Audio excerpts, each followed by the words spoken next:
morning and welcome to the Landmarks Preservation Commission's public hearing and public meeting of Tuesday, April 22nd. This meeting is being held in our hearing room at 253 Broadway on the second floor and being held via Zoom and live streamed on our YouTube channel.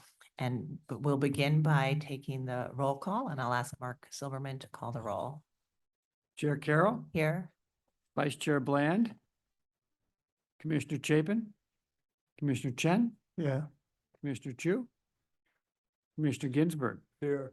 Commissioner Goldblum, Commissioner Jefferson, Commissioner Lutfi, Commissioner Master. Good morning again, and welcome to our public hearing and public meeting of April 22nd, 2025. We are going to begin this morning with a public meeting agenda by the Research Department to review 5 proposals for designation that the Research Department will be presenting to us today. And we will then vote on whether or not to calendar those items for future consideration.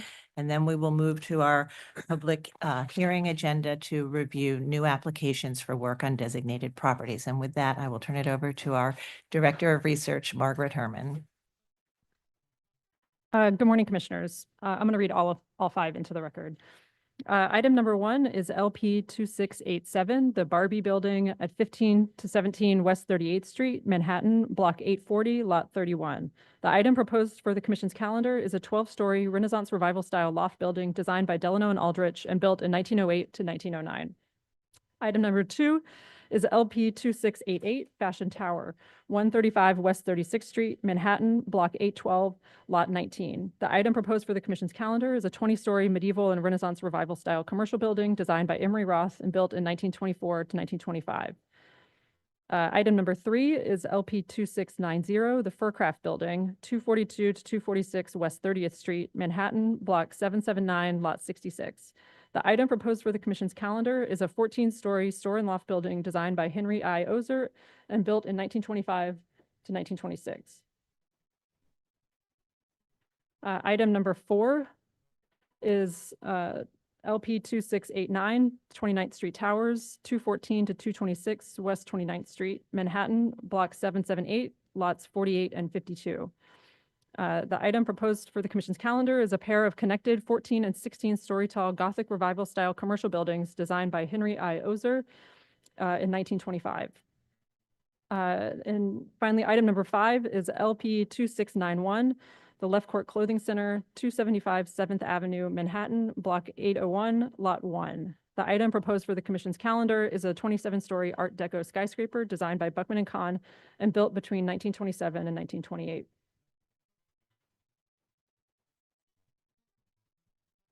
Okay, I will start with an explanation of LPC's Midtown South initiative and an overview of the area's historical development before moving to the individual presentations by our staff.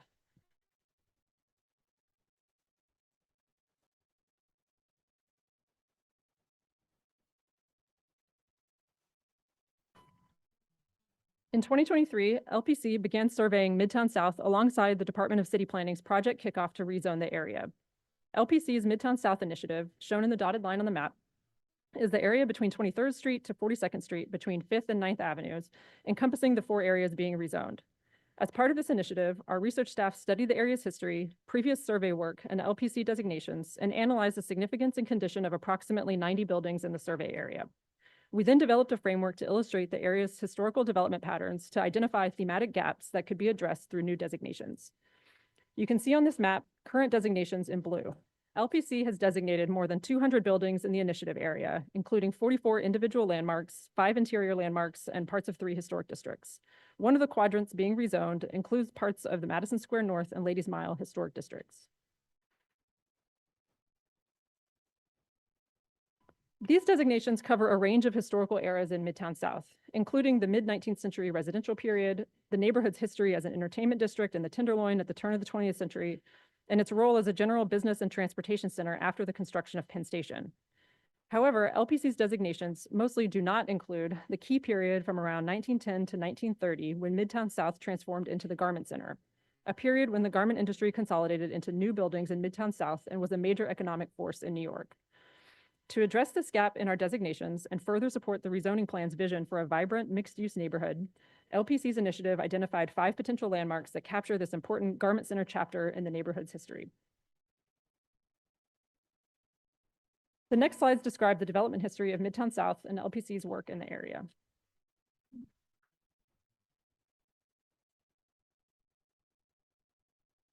Between the 1830s and 1860s, the city grew northward above 14th Street, and Midtown South soon became a primarily residential neighborhood. These images show a glimpse of Midtown's early residential history. For example, the historic image on the left shows the popularity of Madison Square Park among the community of local residents at the end of the 19th century, while the middle image shows Marble Collegiate Church, a designated landmark on West 29th Street and 5th Avenue that served the community since the 1850s. LPC's designations that represent the residential period in Midtown South include the Lamartine Place Historic District on West 28th Street between 8th and 9th Avenues, many buildings in the Madison Square North Historic District, as well as 3 mid-19th century churches. In the late 19th century, the area near 6th Avenue, Broadway, and Madison Square became an important entertainment and shopping district, with theaters and luxurious hotels built. This entertainment district drove more affluent families to move uptown, while many working-class residents remained in the neighborhood. By the end of the 19th century, Broadway from Union Square to 34th Street was lined with shops, hotels, restaurants, and entertainment venues. 6 opulent hotels from this period in our initiative area have been designated by LPC, including the Grand Hotel on Broadway and the Hotel Wolcott on West 31st Street, as have several department stores associated with the area's retail history along 5th Avenue and in the Ladies Mile Historic District. At the same time as it served wealthy theatergoers and shoppers, towards the end of the 19th century, Midtown South increasingly became known for its mix of new immigrants and working-class New Yorkers, and it became known as the Tenderloin. In this period, the Tenderloin was home to a particularly substantial African-American population.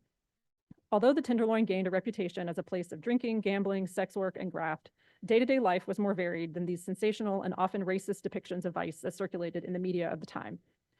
There were also vibrant Black churches, small businesses, and the residences of everyday New Yorkers. The neighborhood had a rich music scene, and some Black residents set up saloons and clubs throughout the Tenderloin that gave rise to ragtime music and became meeting places for Black musicians and songwriters. A portion of this historic landscape has been preserved in the designated 47 to 55 West 28th Street buildings, Tin Pan Alley, which housed a variety of music publishing companies from the 1890s to the 1910s. LPC has designated 3 other landmarks related to the Tenderloin history in addition to the 5 buildings of Tin Pan Alley, including a police precinct and 2 residential hotels. In the early 1900s, the Tenderloin became the site of large-scale demolition to make way for the new Pennsylvania station. The Pennsylvania Railroad Company chose the area in part because of the neighborhood's reputation as a crime-ridden district that was deemed expendable. The railroad company bought up the blocks between 31st and 33rd Streets and 7th and 9th Avenues, and in 1903 demolished 500 buildings and displaced between 5,000 and 6,000 people. Penn Station's completion in 1910 allowed for improved transportation into Midtown South and helped lead the way for the neighborhood's transformation into a primarily commercial district.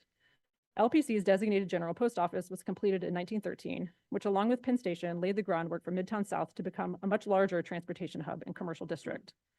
LPC's other designations from this period reflecting Midtown's general importance for business include the 1912 Haskins and Sells building, which was constructed for a prominent accounting firm, and the Greenwich Savings Bank on Broadway, built in 1922, which is also an interior landmark.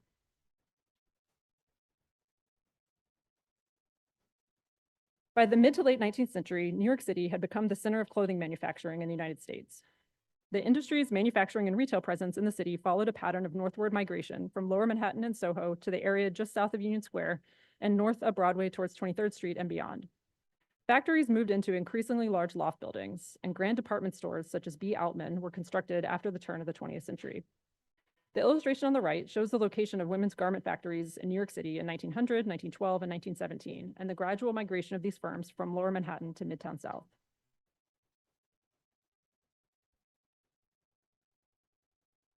After complaints about the shift of some garment factories to around Midtown's 5th Avenue, a new zoning resolution was passed in 1916 that regulated the location of buildings designed for specific uses, as well as the bulk and height of new buildings.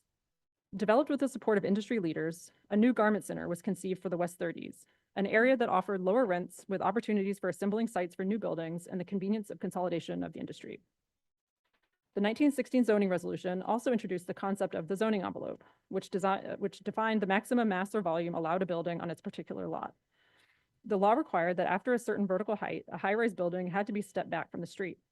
This encouraged architects to use setbacks to maximize height and rentable space, leading to the distinctive wedding cake style massing among the hundreds of new buildings constructed in Midtown through the 1920s.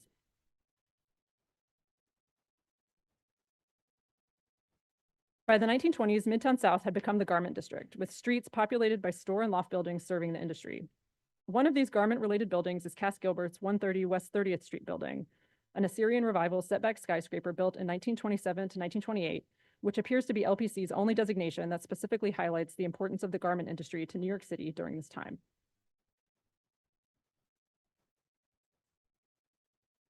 By the 1930s, New York City's garment industry made more than 3/4 of the ready-made coats, dresses, and fur garments worn by American women. The district was organized according to zoning codes, with factories tending to be located toward the western part of the neighborhood and mid-block on side streets where manufacturing was unrestricted, and buildings with mainly showrooms and offices located along the avenues.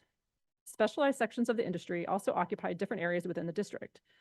For example, fur businesses were concentrated near West 30th and 7th Avenue.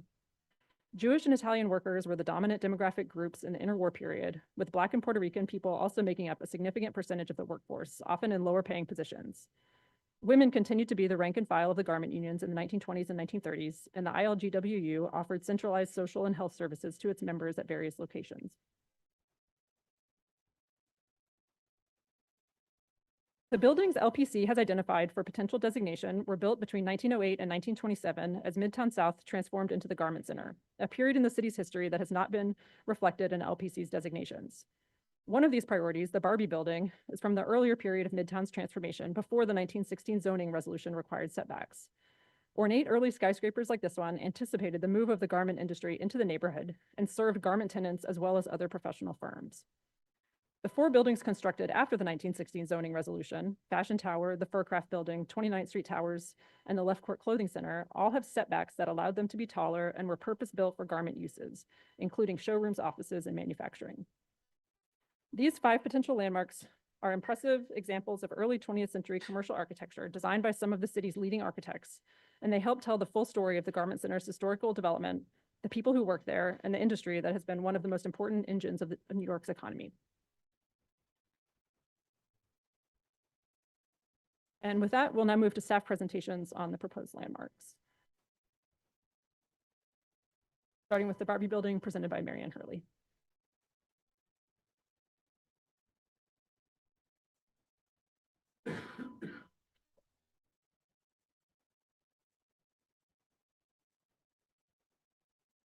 Good morning, Commissioners. I'm Mary Ann Hurley, and I'm presenting the oldest of the 5 buildings. The Barbey Building at 1517 West 38th Street was built in 1908-09 and designed by the prominent architectural firm of Delano and Aldrich. Its eye-catching design and materials framed 3 bays of window walls with Renaissance Revival terracotta. As one of the earliest tall loft buildings in Midtown, it also set the stage for the development of an entire neighborhood that would become the center for the fashion and garment industries. The Barbey Building is located on West 38th Street near 5th Avenue, and the proposed landmark is the tax lot. It sits on the site of the 19th century Barbey family home, shown with a star. Henry and Mary Lorillard Barbey were wealthy New Yorkers who spent much of their time in Europe. After Henry died in 1906, Mary purchased the house next door and demolished both buildings to make way for the 12-story Barbey Loft Building. At the turn of the 20th century, 5th Avenue had become a major retail thoroughfare with upscale department stores such as B. Altman's, Bergdorf Goodman, and Lord & Taylor. As a result, steel-framed loft buildings for garment showrooms and workshops began to appear nearby, rising above the residential 4- and 5-story townhouses. The Barbey Building was one of the earliest in what would become the bustling garment center west of 5th Avenue. The prestigious firm of Delano and Aldrich, practiced from 1903 to 1955, and they worked for affluent clients designing many building types. But they are best known for estates, clubs, and institutional buildings. LPC has included many of their New York City buildings in historic districts. One of the most notable is their 1916 Colony Club on Park Avenue. Their individual New York City landmarks include the 1913 Knickerbocker Club Building and the 1924 Staten Island Savings Bank. The Real Estate Record and Guide reported the cladding would be dark red brick and terracotta, accenting the facade with stylish classical ornament. Dividing the 3 window bays are 12-story engaged columns of bundled rods, an ancient symbol of power. The regular grid of windows are held within a frame topped by a shallow arched parapet. A distinctive decorative panel ringed with scrolls displays the construction date in raised Roman numerals, 1908. The building's sophisticated design, consisting primarily of a wall of windows within a regular grid, foreshadowed later commercial and industrial skyscrapers. As a loft building, the layout was flexible to accommodate not only workshops, but other uses, such as offices and studios. Over the years, the building housed many kinds of companies, from a corset manufacturer to hat makers, to publishing firms, architectural offices, and artist studios. From 1985 to 2019, the building served as the corporate headquarters for the Lord & Taylor department store located around the corner on Fifth Avenue. After Lord & Taylor closed its stores and offices in 2019, the ground floor was reclad, but the building's facade remains highly intact today. In conclusion, the Barbey Building is a significant example of one of the earliest tall loft buildings constructed as part of what became the Midtown Garment, Manufacturing, and Retail Center. It's notable not only for its architectural design by Delano and Aldrich, but also for its history that includes the fashion industries, designers, publishers, and artists. The research department recommends that the commission votes to calendar the Barbey Building as an individual landmark. Thank you. Thank you, Mary Ann. Commissioners, do we have any questions on this building? All right, and as you'll see, as we move through the presentations, and as you heard Margaret's description of the framework for these proposals, they will cover the arc of the developmental history that Margaret described in her presentation. And this is, as Mary Ann said, the earliest of the group and one of the earliest early skyscrapers in the neighborhood. So if there are no questions, I would urge us to make a motion to calendar it. Would anyone, Commissioner Chen, would you make a motion to calendar this item? So moved, but I also had to comment, for many years, my office was diagonally across from this building. And back then, Lord & Taylor was still in business, and it's fascinating. This is a very worthwhile building. Right, thank you so much. Commissioner Ginsburg, would you second? All in favor, say aye. Aye. Any opposed? All right, the item is officially calendared and we'll hold a public hearing in the near future. And we'll move to the next proposal.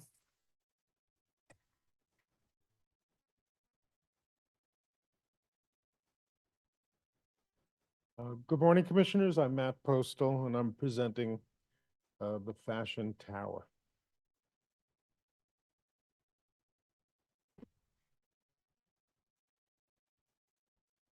Fashion Tower is a 20-story commercial building in Manhattan's Garment Center designed by the prominent architect Emery Roth and built in 1924 to 1925. The building stands out in the neighborhood for its distinctive blend of medieval, Renaissance, and Art Deco motifs at the base that express the building's connection to the garment industry. Fashion Tower is located at 135 West 36th Street, mid-block between Broadway and 7th Avenue. The proposed landmark site is the tax lot. Following passage of the 1916 zoning ordinance, the Garment Center began to form in the early 1920s. Designed by Emery Roth, the fashion building's ribbed piers rise without interruption from a multi-story base capped by a continuous arcade to setbacks at the 17th, 18th, and 19th floors. Roth was one of New York City's most prolific architects in the early 20th century. Born in Hungary, he emigrated to the United States in 1884 and worked in various fashionable architectural styles, from Secessionist to Art Deco. Gunvald Aus, who worked on the Woolworth and New York Life Insurance headquarters, served as engineer, creating a flexible floor plan with a minimum of posts and columns.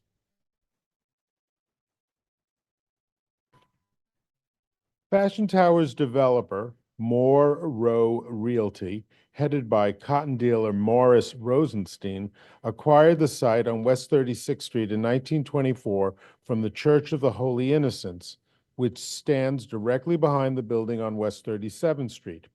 Construction was mostly complete by the end of December 1925. The eye-catching lower floors blend medieval and Renaissance revival motifs that express the building's connection to the garment industry. For instance, the colorful terracotta peacocks, feathery symbols of fashion and vanity, crown the freight and lobby entrances, while the floors above feature the building's name, flanked by winged angels that hold fabric shears and artist brushes, terracotta reliefs of women clutching mirrors and spindles, as well as rosettes draped with ribbon. The use of such business-related symbolism is rare in the garment district. Fashion Tower was fully leased to members of the apparel industry when it opened. Though most of the tenants were involved in the production of women's clothing, the large storefront was leased to Whitty Brothers, a manufacturer of men's suits. A 1926 advertisement celebrated the opening of the firm's second location, calling Fashion Tower magnificent. In the mid-1950s, however, the building's lobby entrance was significantly altered, and you can see it on the far right, and the storefront was coated with a stucco-like material. These unfortunate changes were reversed as part of a facade restoration by GRT Architects in 2015. Using the surviving terracotta relief above the freight entrance, which is on the right, the freight entrance, using the surviving terracotta relief above the freight entrance as a model, the brilliantly colored peacock panels above the lobby entrance were recreated.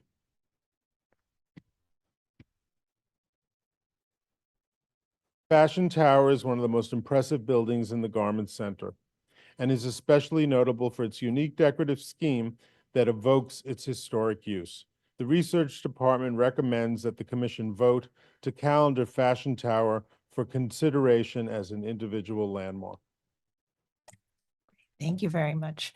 All right, do we have any questions on this item? Yes, Commissioner Goldblum. This area uses a kind of colored brick. Is that one reason why that color is so predominant?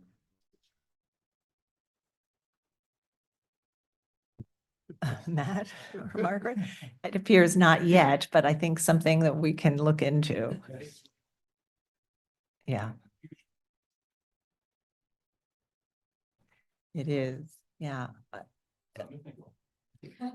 Yeah, I mean, the light color might go along with sort of the Fifth Avenue master plan that was happening around the time that was trying to achieve a sort of neoclassical look, and maybe the lighter color ties to that, but I think the research department can look into that. Okay, great. Thank you. All right. So are there any other questions on this one? All right, then can we make a motion to calendar it? Commissioner Chu, would you make a motion to calendar this item? Thank you. Commissioner Master, would you second that motion? All in favor, say aye. Aye. Aye. Any opposed? Okay, this item is officially calendared and it will hold the hearing again in the near future. And we'll move to the next item.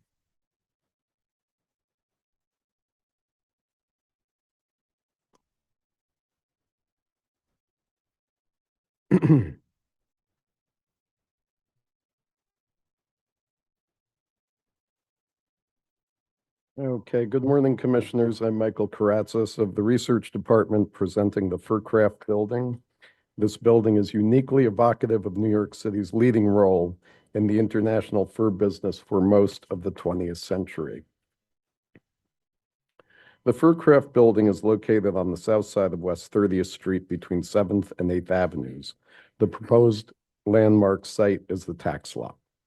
When it opened in 1926, this section of West 30th Street between 6th and 8th Avenues was known as Furrier's Street for its high concentration of businesses related to the manufacture, wholesaling, and storage of fur garments, and its significance to the international fur business. Furs were central to New York's commerce from its earliest days, forming the foundation of its colonial economy as the primary trade goods between the Dutch West India Company and New Netherlands indigenous people. Although mink, otter, and muskrat skins were also traded, beaver pelts were so crucial to New Netherlands' economy that they served as a form of currency in and of themselves. Beavers were featured on the 17th century seals of New Netherland and its primary city, New Amsterdam, before being incorporated into the seal of the City of New York. As the official account of the city's seal and flag stated in 1915, so far as we know, this use of the beaver is unique in heraldry. By the early 1800s, New York City had a large wholesale fur market. This came to be dominated by John Jacob Astor, who parlayed his fur fortune into a real estate empire that made him the richest person in the world. In the late 19th century, the fur business was centered on Bleecker Street in the South Village, as well as in Soho and on the Lower East Side. As with other garment manufacturers, makers of fur garments followed fashionable retailers northward as they relocated from Ladies' Mile to Fifth Avenue in the early 1900s. Before World War I, a new fur center began developing west of 7th Avenue between 23rd Street and Penn Station. This happened as New York was becoming the world's leading fur center, as expressed in this 1916 advertisement for the city's largest fur retailer. By the early 1920s, fur manufacturing was the city's fifth largest industry, processing more than 27 million animal skins into garments each year. This growth drew praise from industry advocates as well as criticism from animal advocates, including those concerned about the industry's destruction of fur-bearing animal populations. By 1922, New York's fur industry comprised 3,000 companies employing 50,000 people engaged in all aspects of the trade, including fur handling, manufacturing, dressing and dyeing, merchandising, storage, and retail. More than 85% of the country's fur garments were manufactured in New York. Fur workers were highly skilled and the industry rich in labor history. In 1926, more than 10,000 fur and leather workers walked off the job, beginning a 4-month-long strike that culminated with a substantial raise and their first 40-hour work week. During the fur district's initial boom period in 1925, a new organization, the Furcraft Realty Company, announced their construction of a 14-story building dedicated to the trade. As it neared completion on West 30th Street, the trade publication Fur Trade Review noted that it represented, quote, the very best in building craft of the district's new modern fur buildings. The magazine described its owners as, quote, practical furriers who know the furrier's needs, and this building is to be, in their minds, a monument to the progress of the fur trade. The Furcraft building will offer every modern facility for the furrier, it explained, and the fact that it is ideally located on quote-unquote Furrier's Street is an added asset for tenants who want to be in the very heart of trade activity. The design of the Furcraft building reflected its owner's desire to make their building a monument. Most of its ornament is at the ground story where a classical bronze enframement, clock, and grand terracotta entrance surround with two alert foxes proclaim the building's function and importance. These foxes are perhaps the most striking and memorable reminders of the trade remaining in the old fur district. The original terracotta storefronts crowned by cartouches and bracketed cornices with Vitruvian scrolls also remain intact. The building's designer, Henry I. Oser, was an immigrant from Kiev who studied civil engineering at Columbia University. He designed several other loft buildings in the garment and fur districts, including the 29th Street Towers, which is also being proposed for calendaring today. In the Furcraft Building, Oser skillfully blended the setback requirements of the zoning code with the neoclassical style. Above the 7th story, the facade sets back and a prominent Greek temple projects forward. This temple was likely visible from Penn Station 1 block to the north during the building's early years. The facade sets back twice more before ending at the 14th story, where a 2-story tower framed by plinths projects above. The tower's loss of decorative detail, as well as its hipped roof, represent the only substantive changes to this well-preserved building. For several decades after the Furcraft Building opened, New York would retain its worldwide leadership in the industry, and fur garments would be among the most desirable and prestigious luxury items, whether at the Automat, on the fashion runway, or on the stage of Radio City Music Hall. As the fur business thrived, so did the city's fur district. But by the 1990s, New York's fur industry had drastically shrunk as a result of changing fashions, a shift to overseas manufacturing, and highly successful anti-fur campaigns that had begun in the 1980s. Although most fur district buildings were subsequently adapted for other commercial tenants or converted to apartments, several furriers remain on West 30th Street today. Today, the Furcraft Building houses a variety of commercial tenants while continuing to recall an industry with a complex history in which New York once led the world. The research department recommends that the commission vote to calendar the Furcraft Building as an individual landmark. Thank you, Mike. Do we have any questions for Mike on the Furcraft Building? Oh, okay, so I think then if we can make a motion to calendar it, that would be great. Commissioner Lutfi, would you like to make a motion to calendar this property? Thank you. Commissioner Jefferson, would you second that motion? All in favor, say aye. Aye. Any opposed? All right, this building is now officially calendared. Thank you. And we'll move to the next item.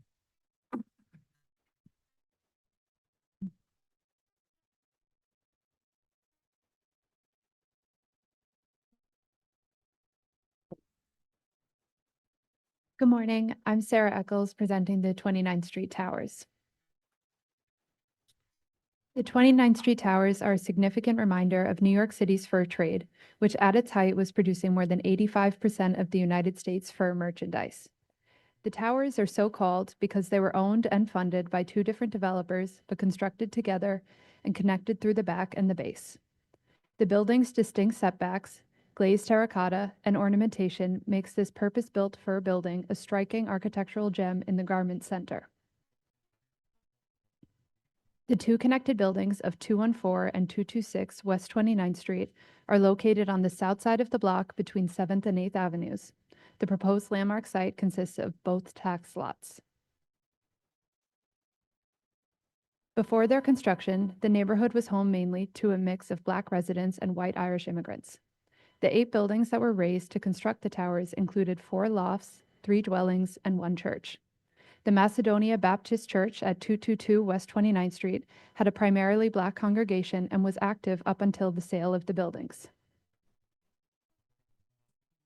The towers were designed by architect Henry I. Oser, who designed several other buildings within the Garment Center, including the Furcraft Building, which you just voted to calendar, and was constructed by the Magoba Contracting Company. The Gothic design of the towers features terracotta ornamentation, a tower rising high above the 16th story, and setbacks beginning at the 8th floor, dictated by the 1916 zoning. Each setback provides balconies for open space. Osser appealed the labor law several times, eventually winning, allowing the first 3 stories of the building to have larger windows than the law previously permitted.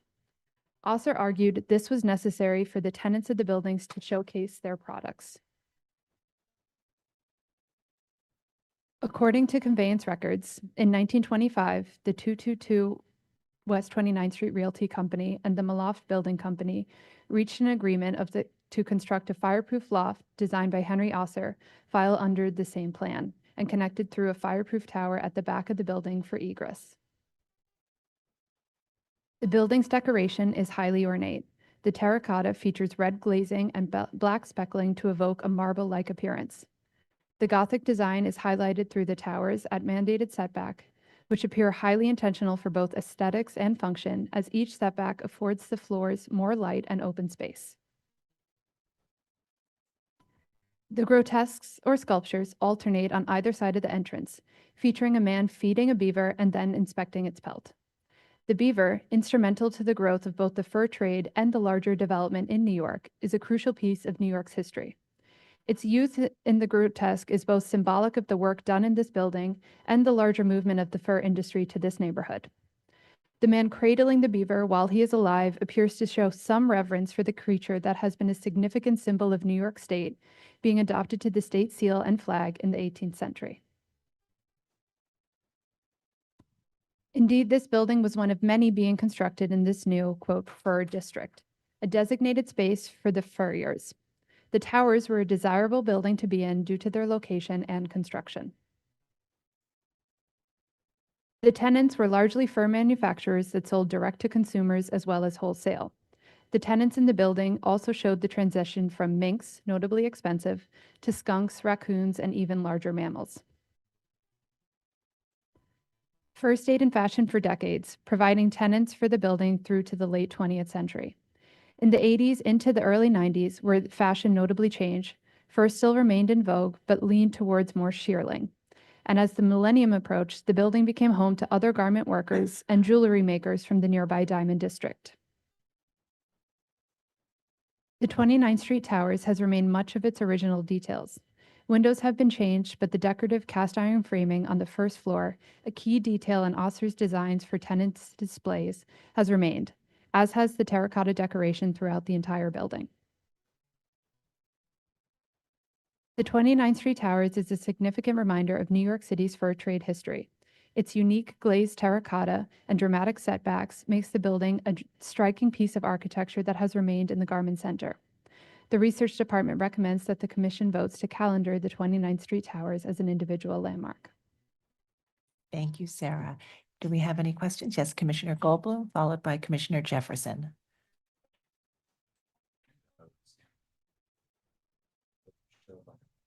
Three vertically divided window, was that being noted as distinctive? Yeah, that's being noted as alterations in the. Yeah, so we note what the historic configuration is and what the later alterations are. So the windows have been replaced. Yeah. Right, and have you seen any evidence in this or the other buildings that setbacks have had access to them, doors? Were they intended for outdoor use, or were they basically just there to fulfill the zoning requirements? Margaret, do you want to take that? I think we've seen. On the drawings, it appears there were doors on the larger, so some of the setbacks were 7 feet and 8 inches wide, and some were only 3 feet. So the 3 feet had no access, but the 7 feet did. Yeah, and I think it's a good question and worth noting if we move. Sorry, yeah. The conceptual difference of these high rises with the setback is how the setback was handled. In this particular case, each bay is set back in a different way. Is this unique for this bay? Well, I think one thing that I think is so wonderful about this group as a whole is, as I was saying, it does sort of represent the kind of arc and developmental history of the Garment Center buildings, and it starts with a building that was constructed pre-1916 zoning where, which required setbacks. So the Barbey Building is a straight up tower. And then as you move in time, and after the 1916 rezoning, the buildings start to employ setbacks, and they all do it a little bit differently, and they're creative about it in their architectural expression. And I think that those may have been sort of the architect's design choices and how they were going to creatively employ the new zoning, required massing. Margaret, I don't know if there's anything you want to add. This building.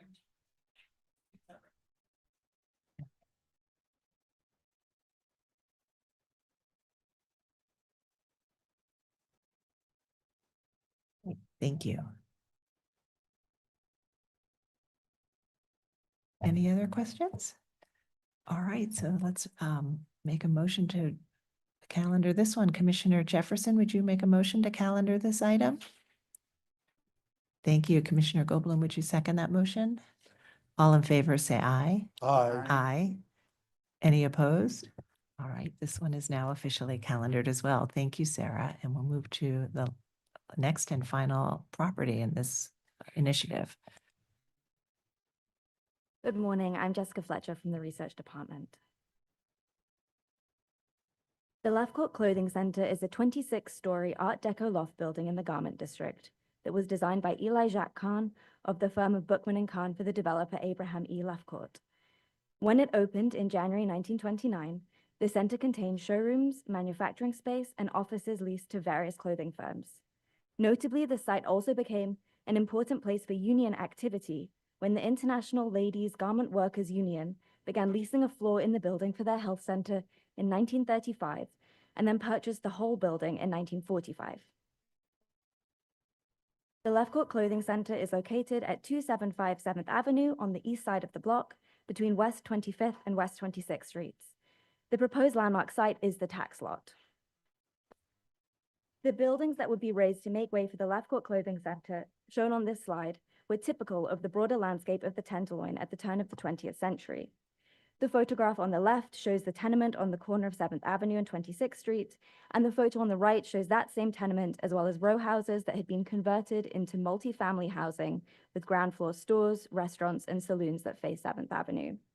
Irish, German, and native-born white and Black New Yorkers lived in these buildings in the late 19th and early 20th centuries. Abraham E. Lefcourt was a leading developer of the Garment Center who played a significant part in relocating the industry from Lower Manhattan to Midtown West. Lefcourt was born in 1877, likely in Birmingham, England, to a Russian Jewish family who immigrated to the United States when he was 5 years old. Advancing through the clothing industry from a position as a clerk to a traveling salesman and eventual owner of a women's garment manufacturing firm, in 1910 he developed his first building, and in 1923 he devoted himself entirely to real estate. At the time of his death in 1932, the New York Times reported of the Lefcourt buildings that, quote, if placed from end to end, they would cover a distance over 1 mile in length and would form a building towering 8 times the height of the Woolworth building, end quote, and illustrated Lefcourt's prolific activities with the composite image seen on the right-hand side of the slide. Lefcourt hired the firm of Bookman and Kahn to design the Lefcourt Clothing Center, with Eli Jacques Kahn leading the project. Kahn had been designing lofts and showrooms in the New Garment District since 1919. Historian Andrew Dolcart has written that, quote, Kahn's career as a garment loft designer culminated in the late 1920s with a group of enormous skyscrapers, end quote, of which the Lefcourt Center is a significant example. 4 of Kahn's buildings have been designated as individual landmarks, including some of the most prominent buildings of the late 1920s, such as the 2 Park Avenue building with its exuberant Art Deco polychrome terracotta details, and the Holland Plaza building, designed in the modern classical style with expressionist brickwork decoration throughout. Inspired by his visit to the 1925 International Exhibition of Modern Decorative and Industrial Arts in Paris, Kahn was an enthusiastic proponent of what would become known as the Art Deco style. In keeping with this style, he used rectilinear and curvilinear motifs, patterned brickwork, and decorative cast iron window enframements in the Lefcourt Clothing Center to create eye-catching geometric ornament across the facade. In the months leading up to the Lefcourt Clothing Center's opening in January 1929, newspapers reported on the swift pace of leasing for the new building, noting that every available space had been rented out in advance. Early tenants of the building included many men's and boys' garment manufacturers, such as Cohen and Lang and the firm Rosenthal Ettlinger. During the 1940s and 50s, there continued to be many clothing firms in this building, including Lewis Apparel Stores, the Phyllis Dress Company, and the Tops Overcoat Company. One of the most important tenants of the Lefcourt Clothing Center was the International Lady Garment Workers Union. Established in 1900, the ILGWU organized to improve working conditions in sweatshops throughout the United States and Canada. Founded by Jewish immigrants, the union worked tirelessly to increase wages, limit work hours, and ensure safe working conditions. This was particularly important after the industrial disaster of the Triangle Shirtwaist Fire of 1911, in which 146 workers died. In the aftermath, the union negotiated with factory owners to protect workers. In addition to advocating for better conditions in the workplace, the union also built a very robust cultural program and developed other benefits for its members, from education classes to a vacation camp. One of the most important benefits the union provided was its health center. Originally located in 2 rooms at Union Square, the center greatly expanded over the years and in 1935 moved into the 25th floor of the Lefcourt Clothing Center. When the health center opened at 275 7th Avenue, it employed 40 doctors, 5 nurses, and 25 additional staff members. Services on offer ranged from physical exams and prescriptions to minor surgeries. The center cost 35 cents a month, about $8 in today's money, in addition to union dues. The health center received press coverage throughout its early years, including notably a spread in the 1938 Life magazine, which reported on the life of a union member named Jette Henne, who can be seen in the central image.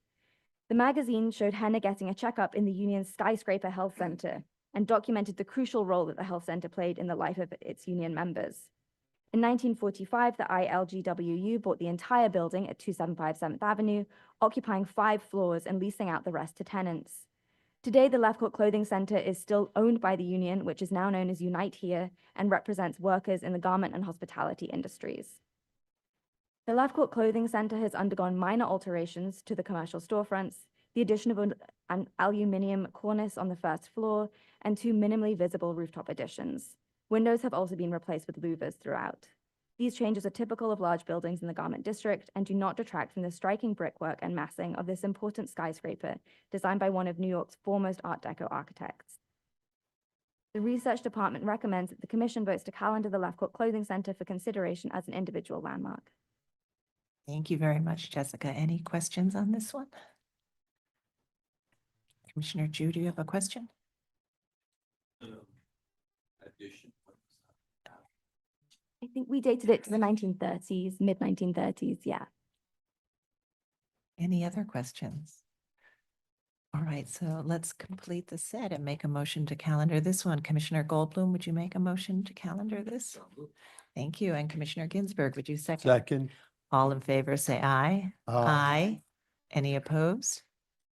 All right, it's officially calendared, so we will hold a public hearing on all 5 of these properties in the near future. And thank you, Margaret, for your leadership on this, developing this framework for this neighborhood and looking at the garment history period. And thank you to the staff for your hard work in bringing these proposals forward. Thanks. We'll now move to the Preservation Department agenda, and I will turn it over to Director of Preservation, Corey Harala.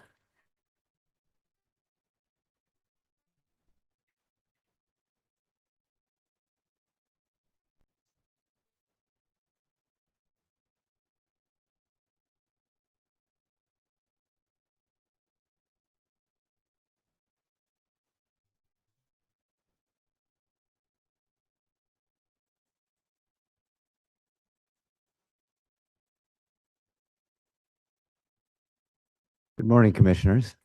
My name is John Hathaway. I'm the architect for the project, and I represent the owner, Adriana Restrepo.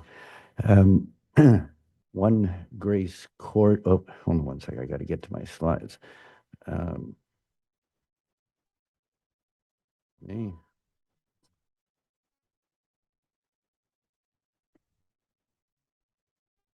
Okay, thanks. 1 Grace Court is an apartment building that was constructed in 1925. It sits at the western end of Grace Court, and is adjacent to the Brooklyn Queens Expressway. Its western facade has larger window openings than the rest of the building, and which look out over to the harbor. Oops, excuse me. The photo on the left is the earliest photo I could track down of that western facade that showed some of what were the original window openings. This is from 1954 when the BQE opened up, and people hadn't discovered it yet. And the fifth floor is the second to top floor. There's a little white line on that photo on the right that shows the outline of apartment by the B line, I should say, of the apartments in the building. These are views from Brooklyn Bridge Park, and you can see that the windows on this facade have been replaced over time from the original. And I should just take a quick step back. I forgot to mention that in this original photo, you can see that most of the wider window openings were paired windows with divided lights. And now you can see that most of those openings have new windows in them with single individual window units. And again, the apartment we're dealing with here is at the northwest corner, the 4 windows facing to the west, and 1 window facing to the north. This middle, or I guess I'll call it the right photo, shows a line of windows that is visible from the end of Remsen Street to the north.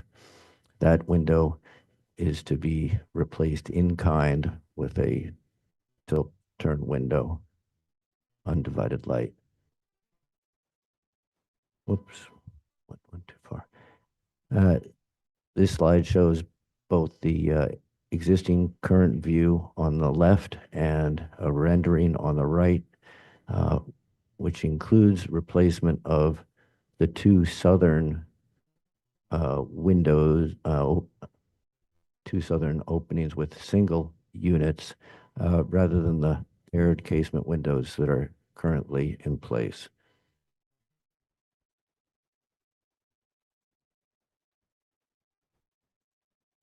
And this is an elevational drawing. This grouping of 4 single light tilt turn windows will match the configuration of the windows at the 6th floor. And the last slide just has some window details. But I will return to the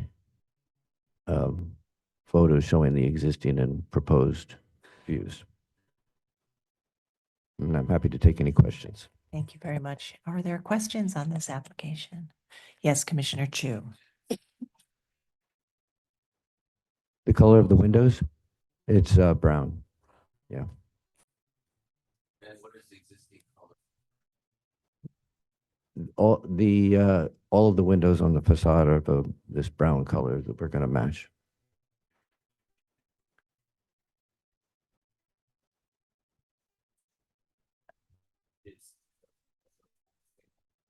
Yes, that's correct. Stephen, you'll have to speak into the mic. Okay.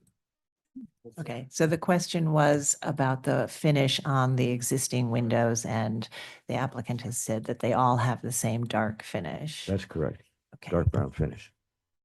And I think if it wasn't noted already, that the commission has approved similar window replacement at the 2nd, 4th, and 6th floors in the past. Okay, That's correct. all right. Any other questions?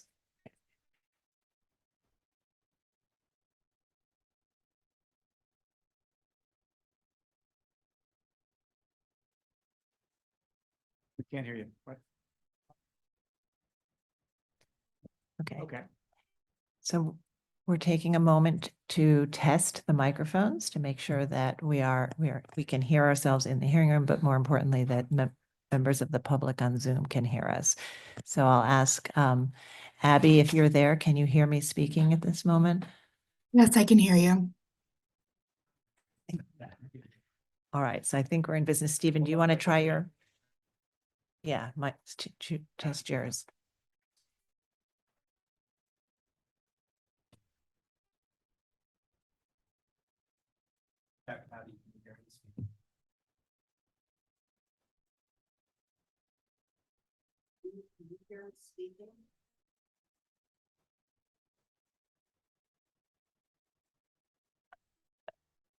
The video found you. The video heard you. You hear me?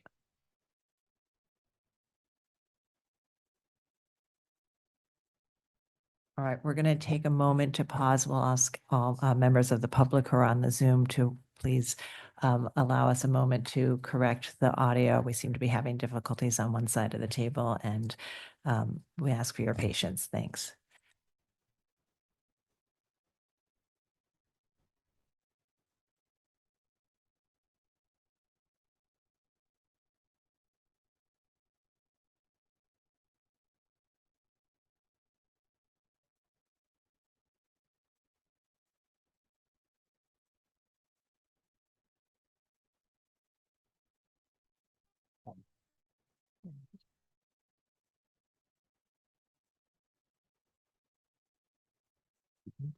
But that was just Mark, so I think we should, oh. They're all muted. They're all muted. All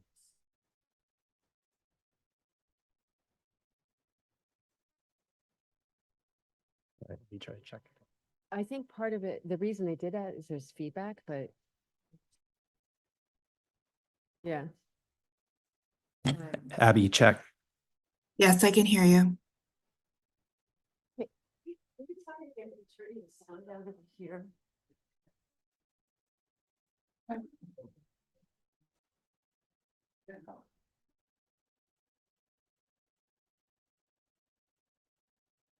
All right, thank you all for your patience. I think we have all of our mics working at this point. Yeah. Abby, test volume level. Yes, it's fine. Abby, test volume. Yes, I can hear you. All right, great. Michael. Testing 1, 2, 3. Testing 1, 2, 3. Commissioner Goldblum, Abby, yours is really low. It's really hard to hear you. Testing 1, 2, 3. How's that? Better? Still really low. Hello, testing. Can you hear me now better? I think that's not. Huh? Still bad? All right, Commissioner Jefferson. He's mic 9. Yeah.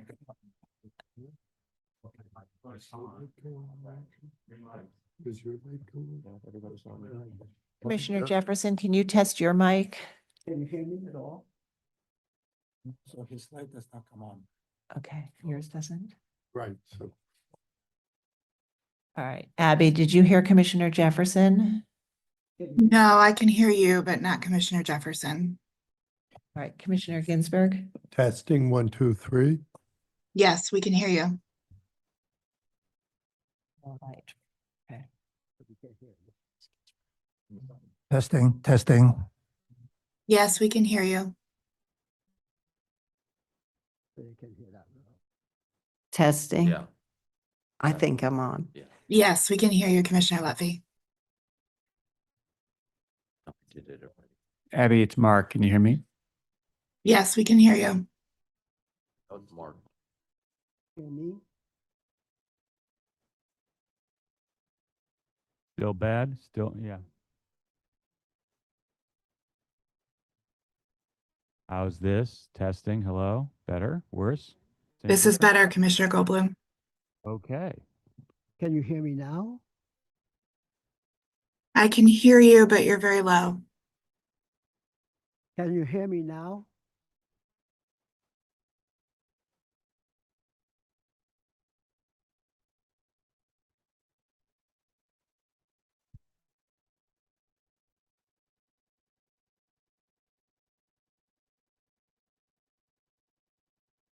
Can I try again? Can you hear me now?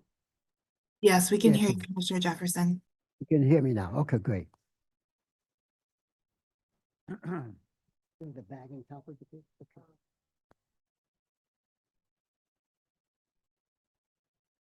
Okay. It was mine. You hear me? Hear me? Abby, can you hear Commissioner Chapin? Now go ahead, Commissioner. Can you hear me now?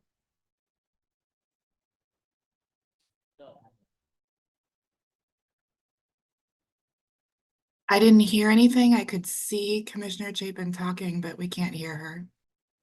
That was on.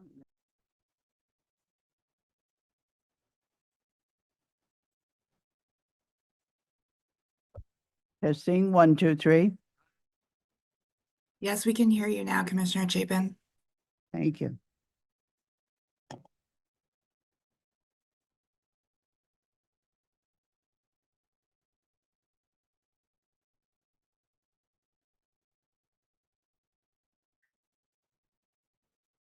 All right, thank you everyone for your patience as we worked out our audio issues. We're going to begin we're going to read this item into the record again because I believe that mic was not working when we read it into the record.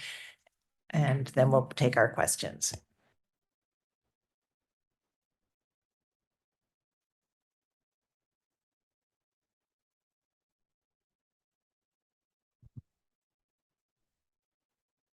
All right, I'll go ahead and read this into the record again. Public hearing item number 1, LPC 25-06796, an application for a certificate of appropriateness in the Borough of Brooklyn, Block 251, Lot 1, 1 Grace Court in the Brooklyn Heights Historic District, an apartment house built in 1925. And the application is to install windows. Okay, and I think that the presentation was played on Zoom, so I think we're good there.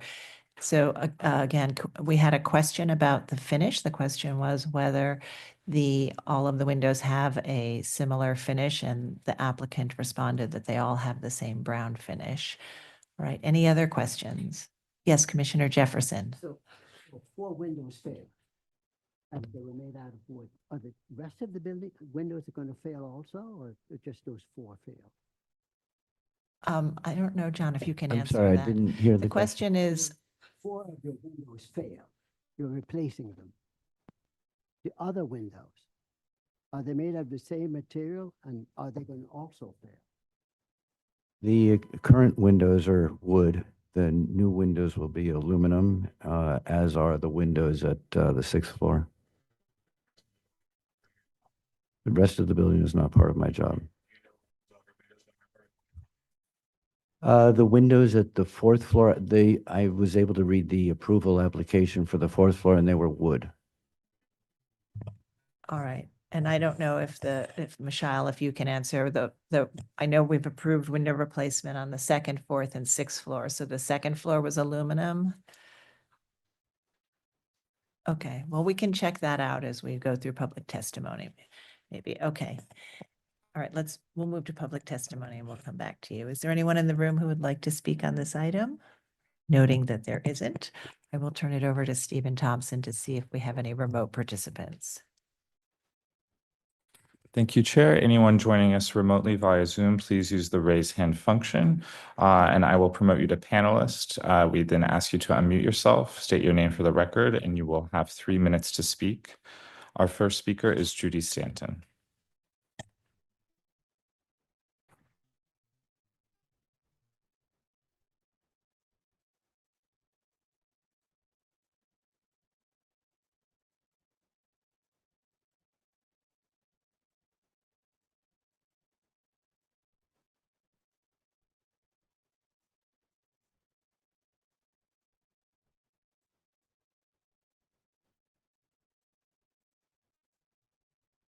Judy, I see you've joined us as a panelist. If you could please unmute yourself and state your name for the record, and you will have 3 minutes to speak.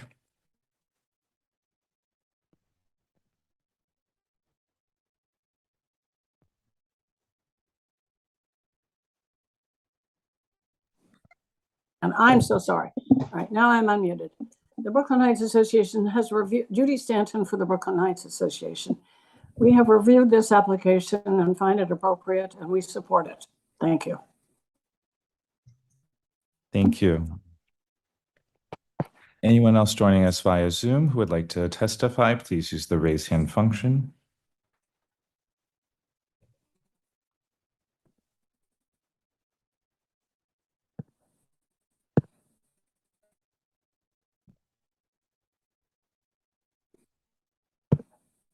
All right, seeing none, I will note for the record that Brooklyn Community Board 2 recommends approval and Brooklyn Heights Association recommends approval. Thank you very much. All right, so, and I think we have just a question on, we had an answer to the question on the other approval. So the commission has previously approved window replacement at, as I said, at the 2nd, 4th, and 6th floors. And while they might have been in a variety of materials, they were all for some version of a single pane window. All right, any other final questions, commissioners? All right, Commissioner Chen, would you make a motion to close the hearing? So move. Thank you. Commissioner Ginsburg, would you second that motion? Second. All in favor, say aye. Aye. Aye. Any opposed? Okay, the hearing is closed and we'll begin our discussion. And again, this is to replace windows, single pane windows with new single pane windows on the back of this apartment building that faces the BQE. And it is a undesigned secondary facade. And these windows are not seen in the context of the primary facade. Commissioner Master, would you like to start this one? I think that this is appropriate. I think we have approved windows in this building on the 4th floor and the 2nd floor. And it is a secondary facade, and you really can't tell from the distance beyond the beach. So I can find. All right, thank you. Commissioner Jefferson. All right, Commissioner Goldblum. Agreed. Commissioner Ginsburg. Agreed. Commissioner Chen. Same here. All right, does everybody else agree or have any other comments? Okay, great. All right, Commissioner Master, would you make the motion? 5-06796, 1 Grace Court in the Brooklyn Heights Historic District, an apartment house built in 1925. I note that the building style, scale, materials, and details are among the features that contribute to the special architectural and historic character of the Brooklyn Heights Historic District. Recommend approval, finding that the replacement of the modern windows within the existing openings will not damage or eliminate any significant architectural features. That the proposed windows on these secondary facades will only be seen from public thoroughfares at a distance over the Brooklyn-Queens Expressway and not in the context of the building's primary facade. That the bronze-colored single light windows will be consistent with the majority of existing surrounding windows in terms of configuration and thereby supporting a unified fenestration pattern, and that the proposed work will not detract from the special architectural and historic character of the building or the Brooklyn Heights Historic District. Thank you. Commissioner Jefferson, would you second that motion? Thank you. Mark, will you call the vote? Chair Carroll, Aye. Commissioner Chapin, Aye. Commissioner Chen, Aye. Commissioner Chu, Aye. Commissioner Ginsburg, Aye. Commissioner Goldblum, Commissioner Jefferson, Commissioner Lutfi, Aye. Commissioner Master. 9 in favor, none opposed. The motion passes. That's approved. Thank you. Thank you, John, for calling the vote. And we'll move to the next item. The next item is public hearing item number 2, LPC 25-06535, an application for a certificate of appropriateness in the Borough of Brooklyn, Block 215, Lot 21, 27 Cranberry Street in the Brooklyn Heights Historic District. This is currently a vacant lot, and the application is to construct a new building.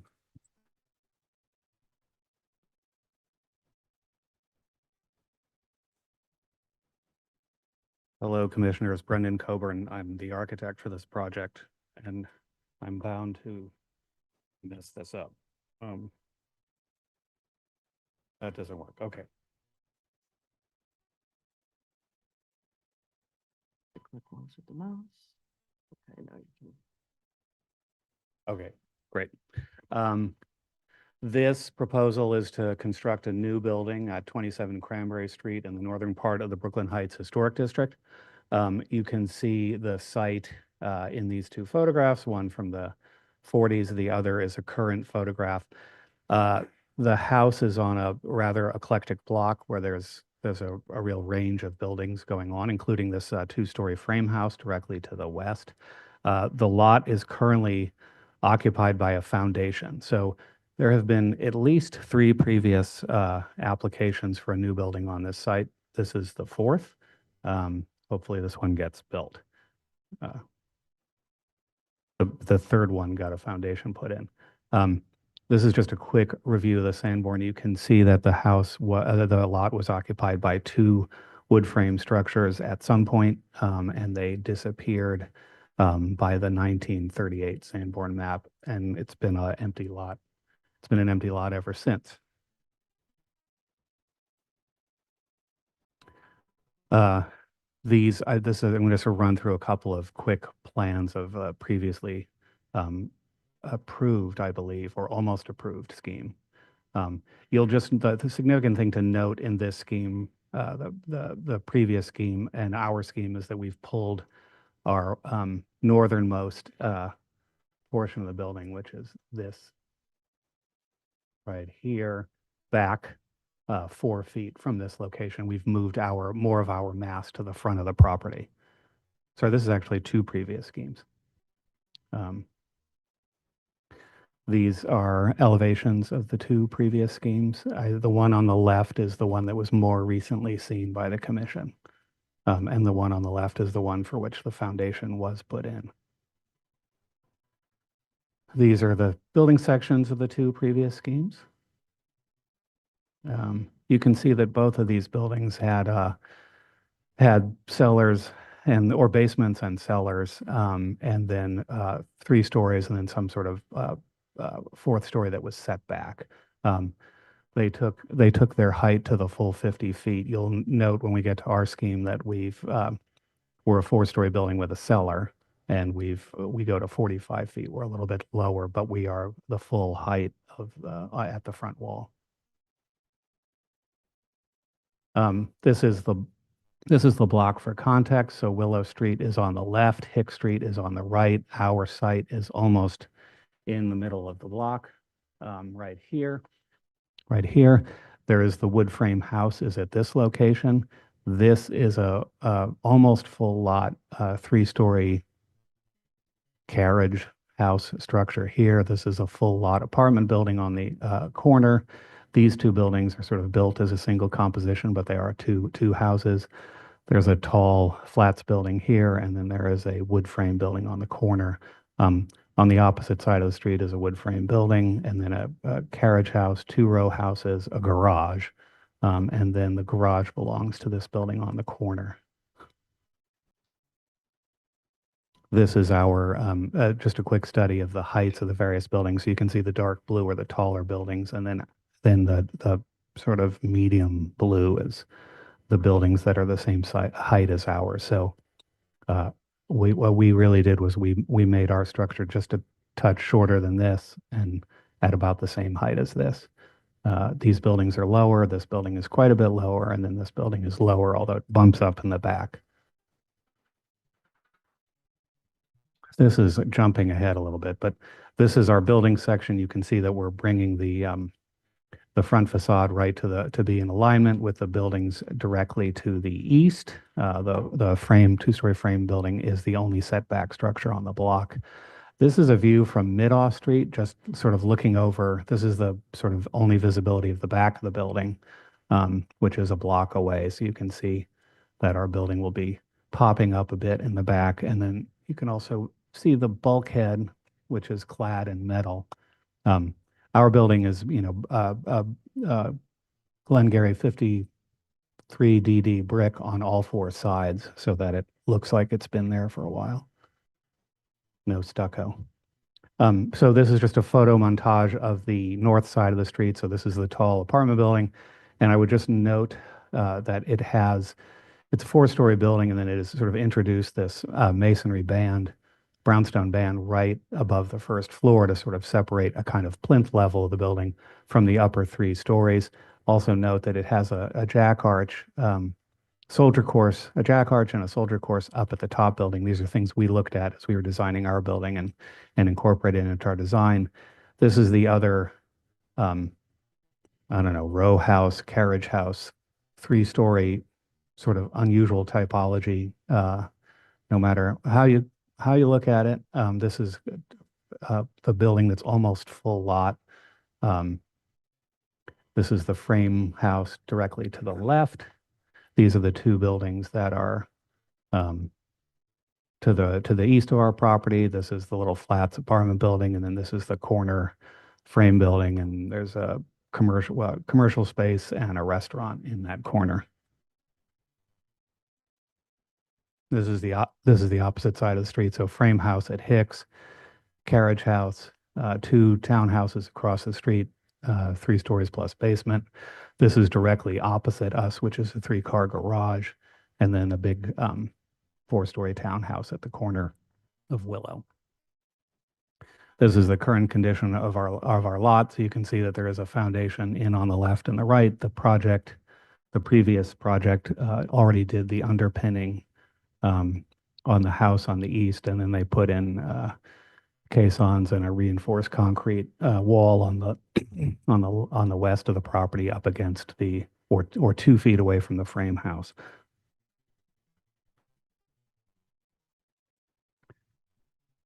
This is the existing foundation that you see on the left, and then this is our proposed footprint on the right. And what you'll note is that we're aligning the bulk of the building with the buildings to the right and the buildings to the left. So the frame house steps back from that. Well, the one thing that we do to sort of acknowledge, you'll see in the design, the frame houses, that we've created a little sort of porch on the front of the house, a covered porch, which is the point of entry into the house. And then we've also designed our facade so that it comes and it turns the corner, and then it transitions to something more basic, but still composed on the west facade. So this is this is our design along with a color study. This is our building right here in the middle. We have designed it as a carriage house type of building, except it's a big carriage house. So we have a car garage here, and then we have a person entrance right here. This is where this little stoop is. It's 3 steps up onto a porch. That porch, so the line of the entry human door is at the back and aligned with this facade. We have are doing the facade as brick with these brownstone details. This is our soldier course and jack arch here, and then we have the little jack arches on top of the top floor that then turns into a soldier course, and then from there we transition up into a brick corbelled cornice where the brick is painted black. And so I'll talk a little bit about that in a second. But we are a foot below this building and at about the same height or slightly higher than this building. This is just you're starting to close in and see a little bit more of the detail.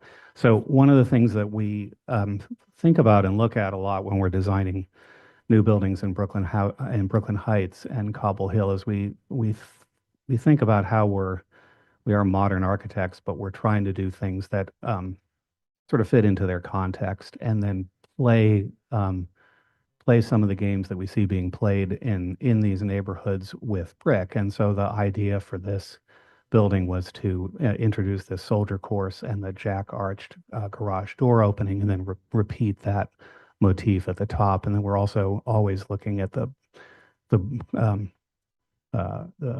corbelled brick cornices of William Tubby, and then oddly sort of overlapping with the idea that you see in a lot of Greek revival houses of actually painting the brick black, and then which is then becomes a transition to the wood cap cornice. In this case, we're sticking with an all painted black brick corbelled cornice. And so this is quiet and not necessarily the first thing you would notice. In fact, it would probably take a few trips by to notice it. I think you see more down at this level, which is where we have our soldier course. And then we've introduced this bluestone band here, and then bluestone lintels and sills. And we did look at using precast brownstone for these lintel and sill details, and just decided that bluestone, which is a natural material, would be a little bit more of one, it's appropriate. It exists all over the neighborhood, but two, it's just a little bit more modern than using the brownstone. This is our side elevation, and you can see we've dotted in the line of the frame house. That's not, can you see that? Yeah. And so what we've done here is turn the corner with just one bay of the front of the building. And so this is open to the weather. Our soldier course runs the full length of the building in this case, and then we introduce a couple of control joints, recessed, a half brick wide control joint. And then the windows on the rest of the facade basically are where they need to be for the rooms that are behind them.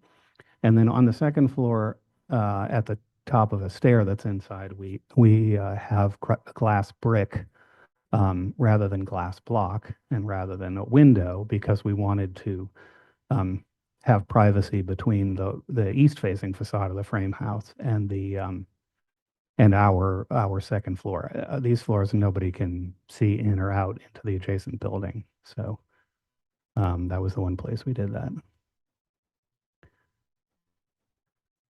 This is the rear facade of the building, and so we've this building, this should sort of read as a section cut, because this building comes almost the full lot, and then this building comes out quite a bit as well. So this is a little bit of a section cut coming along. And you can see we have, this is our grade line. This is a cellar space down below. So this is what's visible up here. This is a 2-story bay window, and then there's a setback at the third floor. And that's where a bedroom is behind there. And then there's bedrooms up at the very top, a rail. And then this is our metal clad bulkhead there. And so one thing we're doing here is we bring a bluestone cap all the way around the top of the parapet, and we bring our soldier course of brick unpainted all the way around the other sides of the building. And then this is an uncolored, but this is a brick facade facing east. So this is what the neighbors to the east would look and see. So rather than being stuck looking at stucco or block or something, we thought it would be nice to have a brick facade facing in that direction. Just a building section. I mean, the big, driver to all of this is the decision by the client to have a parking garage in the front of the house, and then that sort of moves the main living space up to the second floor, sort of a piano nobile situation.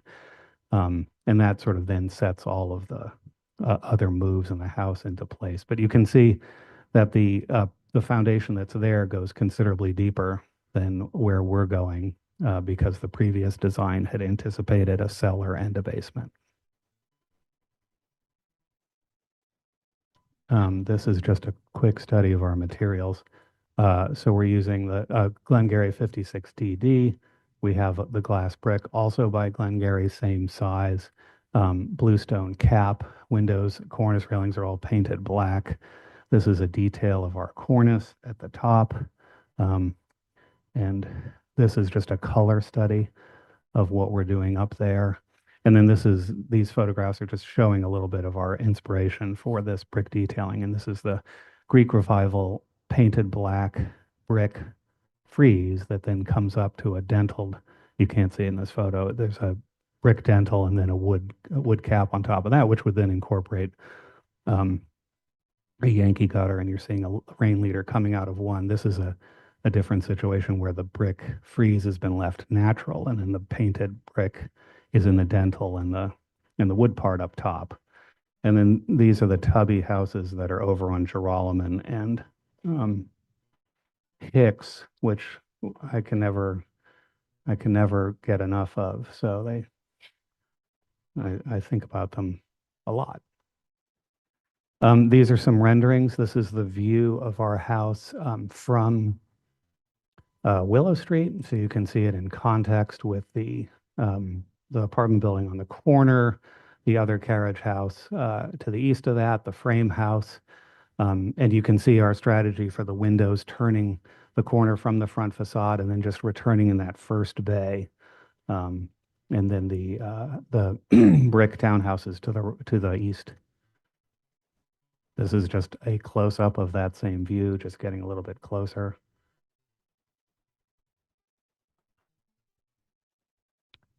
This is the view from Hicks Street, looking back. You can really see that it's there's everything going on this block. Also note that the side of the street that our house is on has no parking at any time, so none of that garage doesn't interfere with anybody. This is a head-on study of the front facade. You can see a little bit more in this drawing, the details we're doing with the brick up at the top, and then the brick soldier course just below that 8-inch thick bluestone plinth level. These are some details. These are the plans, rear yard plan. Okay, I'm going to go to 113. Oh, sorry, I think this was the last scheme that was almost approved by Landmarks. I'm unclear on the status of that. And these are, yeah, this was the front and back view of that previous scheme. Building section. So I'm going to now, and then another scheme before that, I'm going to go back to the contextual 113. Probably a better way to do this.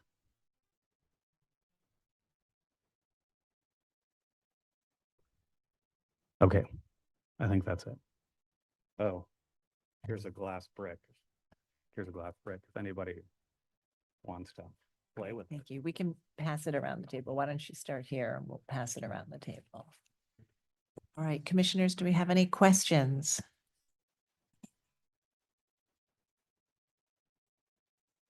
Thanks, Brendan. Any questions in this application?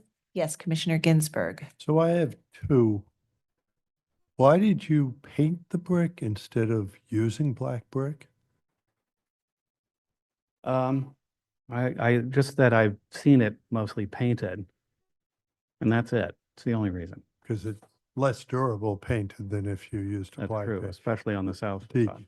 other question I have is, it looks like you're putting in more insulation than is required. Are you doing anything above the energy code? I think we're just doing the 2 inches of rigid on the exterior and then Thank you. 4 inches on the inside. Thank you. All right, Commissioner Jefferson. The turning of the corner, the entrance, turning of the corner.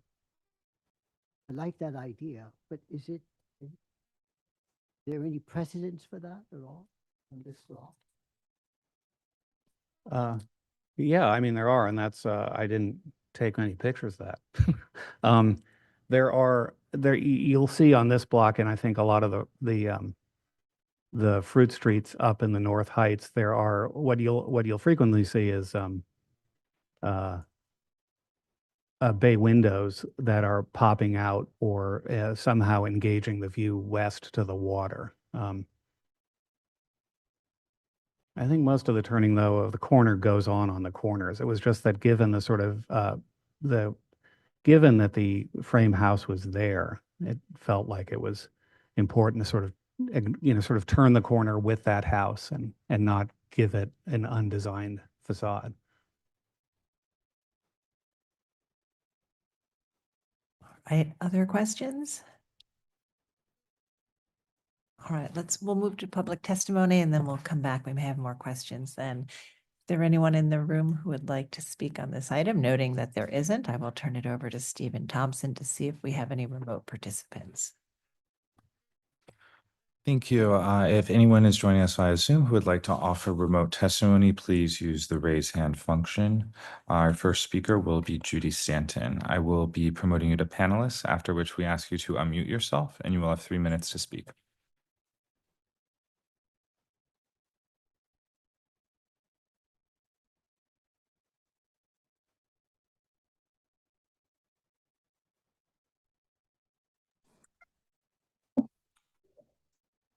Judy Stanton, speaking for the Brooklyn Heights Association. I want to make sure you can hear me now.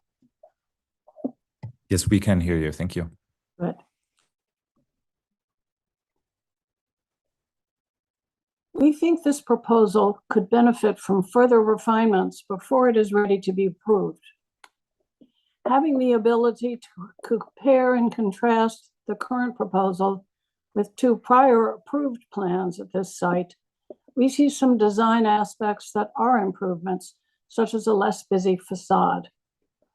At the same time, however, the proposed design has not achieved some of the nuance and lighter touch around massing, which prior designs accomplished after the commission's feedback. We think that the applicant should make more efforts to minimize the massing effects on the neighboring houses, particularly the wood frame house to the west. The front entry at the west corner is described as a setback at the first floor, but this is simply a portico, nothing that reduces the massing above. And the wraparound cornice above the full columns of side-facing windows actually projects a bigger sense of mass at the west corner rather than minimizing it. There are several other elements that call for refinement. The west facade window opening pattern is fussy and asymmetrical, especially since this side will be partially visible over the frame house. The jack arch seems too large, thereby calling to the building's height relative to its neighbors, when the opposite would be preferable. The pattern roof railing is busy and an unnecessary flourish, drawing attention to the building's height. Thank you. Thank you for your testimony. Our next testifier will be Elizabeth. Elizabeth, I'll be promoting you to panelist, after which we ask you to unmute yourself, state your name for the record, and you will have 3 minutes to speak.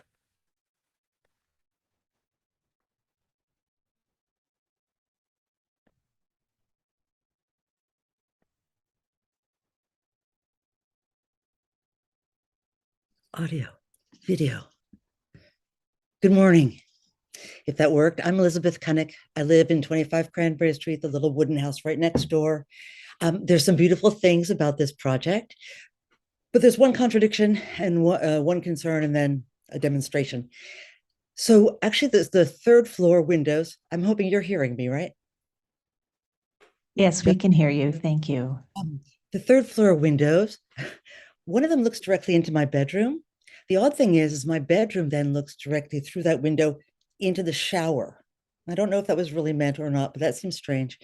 The entry, the way that it's set up now, whoever comes to the door, whether it's people who live there or it's DoorDash or it's the UPS man, I think they'll also be looking into my house. But you know, it's a far preferable design in my mind than the one that was last proposed. My concern has always been that something this big next to this small house, this house is going to be deeply in the dark. Can you also see where I am? If I carry my... Yes, we can see where you are. I'm going to show you where we are, because I think that this is better than all the drawings in the world. This is the garden behind 25 Cranberry Street. The 15-year-old construction fence, number 31 Cranberry Street.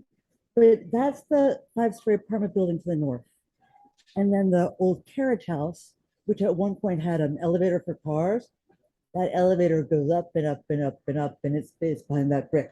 So I know that for a developer to reduce anything is like cutting off an arm or a leg, but I did comfort myself that in the winter, when the sun goes around to the south, there would still be light coming in. But that 5-foot projection in the front is going to limit that. To the west of me, that house also extends 5.5 feet to the front. So there you are. That's all I had to say. Thank you for your testimony and for that tour. Our next speaker is John Graham.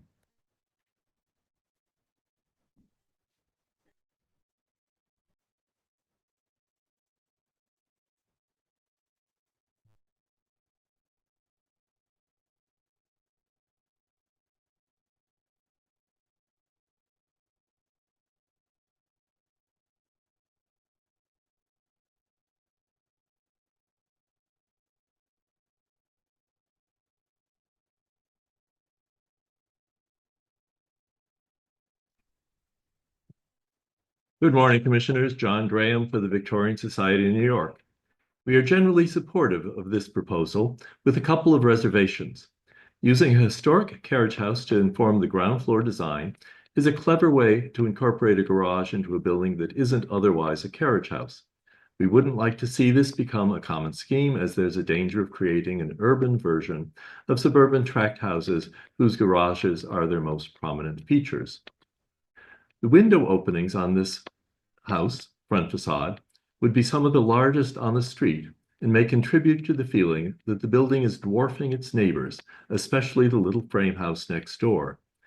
At first, the cornice seemed too small for the building, but upon reflection, we feel that using corbelled brick to terminate the front facade rather than a more typical cornice will be an interesting variation without calling attention to itself.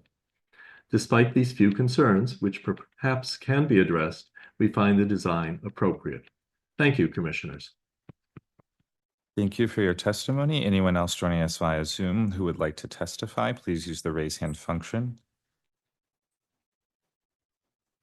All right, seeing none, I will also note for the record that Brooklyn Community Board 2 recommends approval.